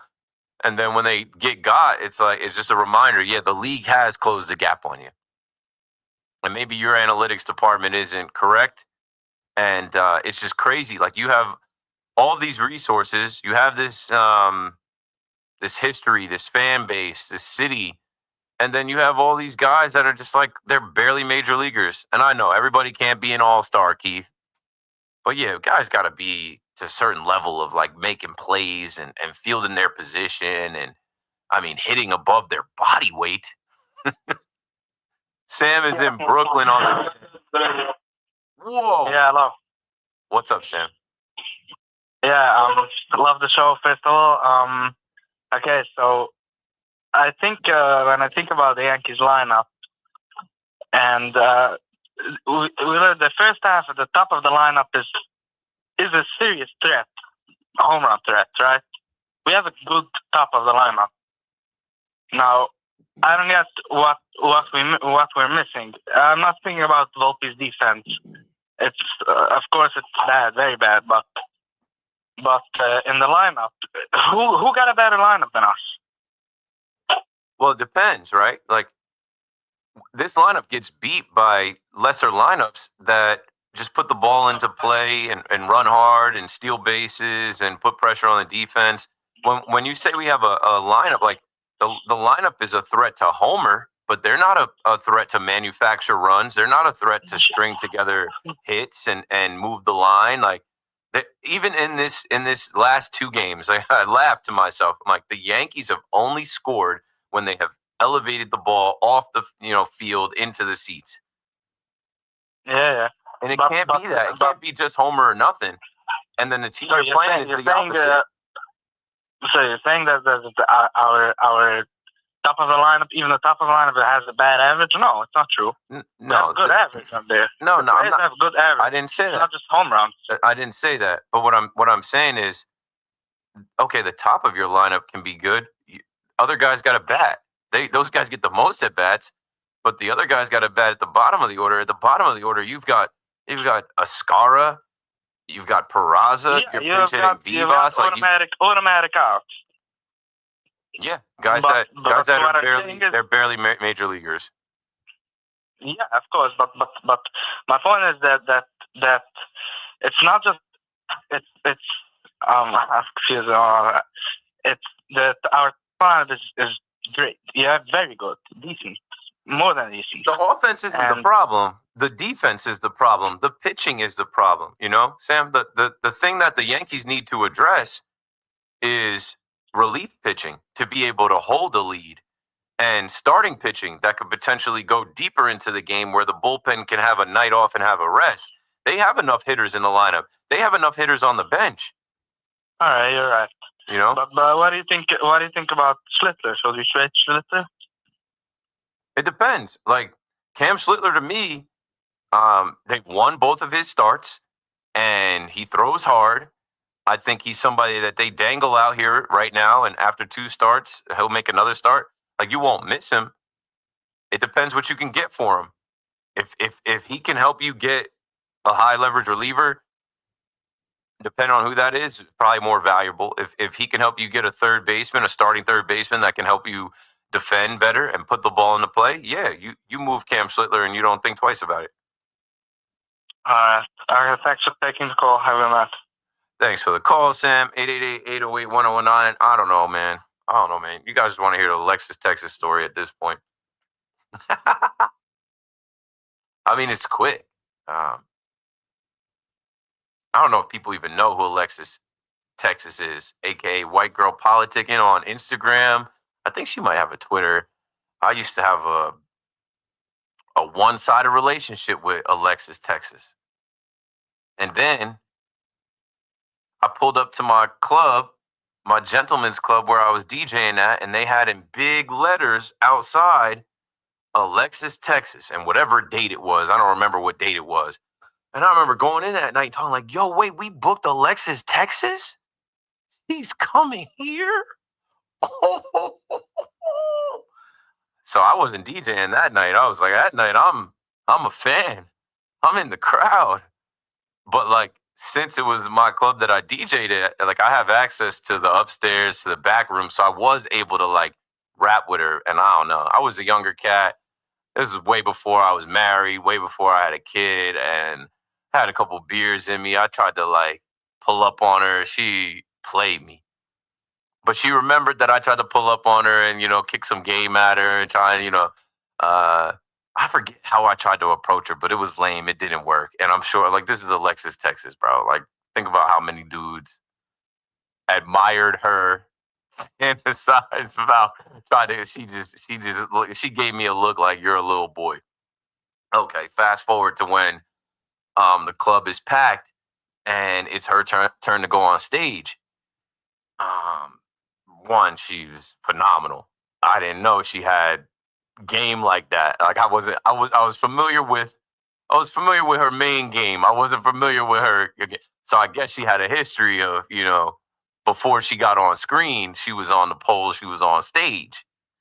And she killed it. I'm like, damn, she's better than all these other chicks in here. Like, yo, she was crazy. So then, she comes to me and now she remembers that, like, oh, this guy works here. He's a DJ. I talked to him in the back when I came in, whatever. And I'm like, she's giving me love. And she's twerking. And she takes my hat off, my fitted. And it wasn't a Yankee fitted. It was, I think it was like, back then I used to wear random teams before, I don't know. Like now I'm just Yankee hat. I think it was like a gray Blue Jays fitted that matched my outfit. And she took it off. She put it on her head. She grinded. She did this move. And then she flipped it off and like caught it on her ass. And then like flipped it back to me. And everybody was just like, oh. And I'm like, yo, I don't even know where that hat is. But she absolutely killed it. Had the club going crazy. And yeah, that was a good time getting to meet somebody that I had admired like that. It's funny because I think somebody might have asked me on the fan, or whenever somebody asks, they're like, yo, you ever been starstruck? Like who have you met? And I've been blessed to meet a lot of people in the industry that do radio and television. I've been blessed to get around a lot of athletes. Who are you most starstruck around? Alexis, Texas. There's my Alexis, Texas story. I would love to see her again. Now she does a podcast. She definitely wouldn't remember me at all. She'd be Is like, it a "What?" fantasy football podcast? No, that's Lisa Ann. Lisa Ann does the fan. Remember Craig had Lisa? Bro. Craig, we got to get Craig back. Craig was doing the Wag Wednesdays. He had that one chick that told the story about AB. What was her name? She's like an OnlyFans chick. And then for a little while he had Lisa Ann. For a little while he had Lisa Ann coming on because Lisa Ann was like pretending to be a fantasy football expert. I think she hosts over on on Sirius XM Radio. She hosts like a show somewhere. Yeah, but Lisa Ann, she got to be like 55. But shout out to her because I followed her when she was popping on the fan with Craig. She only did like a month or so. Big Mac will probably know because Big Mac was producing the show. But yeah, if you look on my live right now, she follows me. She followed me back. She's another one I had a secret relationship for a little while, one-sided relationship with. Lisa Ann, Alexis, Texas. I grew out of that though. I don't do corn anymore. I had to grow up, man. I could tell y'all some stories about when I was a wee little lad. I didn't think I'd have any opportunity to be at WFAN or be on the radio in New York. I thought I was going to either DJ and be a radio personality. My first interview, I interviewed in this building at 92.3 now for their street team. And I was like, I'm going to be a DJ. I'm going to be a personality. I'm going to make my way up. I didn't even get a call back for the street team. And then, in the chat, Ross in Bergen County knew her name, Ava Louise. Ava Louise told that AB story, and I know she wasn't lying because she detailed. I think she said that they were at the Westin in Newport, Jersey City. I live around a corner from there. I knew exactly what she was talking about. Like, wow, she pulled up on AB at the Westin, and I think that was the same week that AB was with the Bucks, and then went to MetLife Stadium, and then exited MetLife Stadium, gave the two fingers, took his shoulder pads off. What a crazy time. What a wild time, bro. Do you remember that season too? I do. Like just the expectations of that team and the fact that the Jets were the ones that broke them completely. Yeah. I took a lot of pride in that. No, it would be the Jets. It would. You're in MetLife Stadium. You're playing against the Jets. The Jets broke Tyreek Hill. Did you just see what Tua was basically talking about how Tyreek Hill's got to earn his way back with the team because he quit on the team, right? After Tyreek said I'm out during the offseason, Tua responded by saying, you don't just come back from that with my bad. You got to work on that relationship. You got to work that relationship up. Like it was Dolphins at Jets where Tyreek quit on the Dolphins because there's something about being in that big ass air conditioning over there on Route 3 in East Rutherford where these guys are like, I don't want to do this anymore. Bro, here's the thing, Jet fans. We might not win a Super Bowl anytime soon, but hey, we break teams. They don't want to lose to us, and when they do, it's over. So imagine when the Jets get good. Imagine how many of these players' wills you can break when you're running the ball on these guys for 300 yards. I don't know, man. All right, that was fun. At least we ended it on a high note. Tyreek Hill, Antonio Brown, Ava Louise, Lisa Ann, and Alexis, Texas. My name's Keith McPherson. I got to go home, try to sleep. But we'll do this again, 7 p.m. It'll be a different vibe, 7 p.m. to 12. Another KM to AM. Stay tuned. Big Mac is coming up next. Get your calls in. Get your thoughts in. Don't go anywhere. You're listening to The Fan. Good night. Sports Radio 101.9 FM. It's Evan and Kiki. Afternoons on The Fan, 101.9 FM. I'm very kind of in the middle about the Mets. Like, I know Tommy will bring the positivity.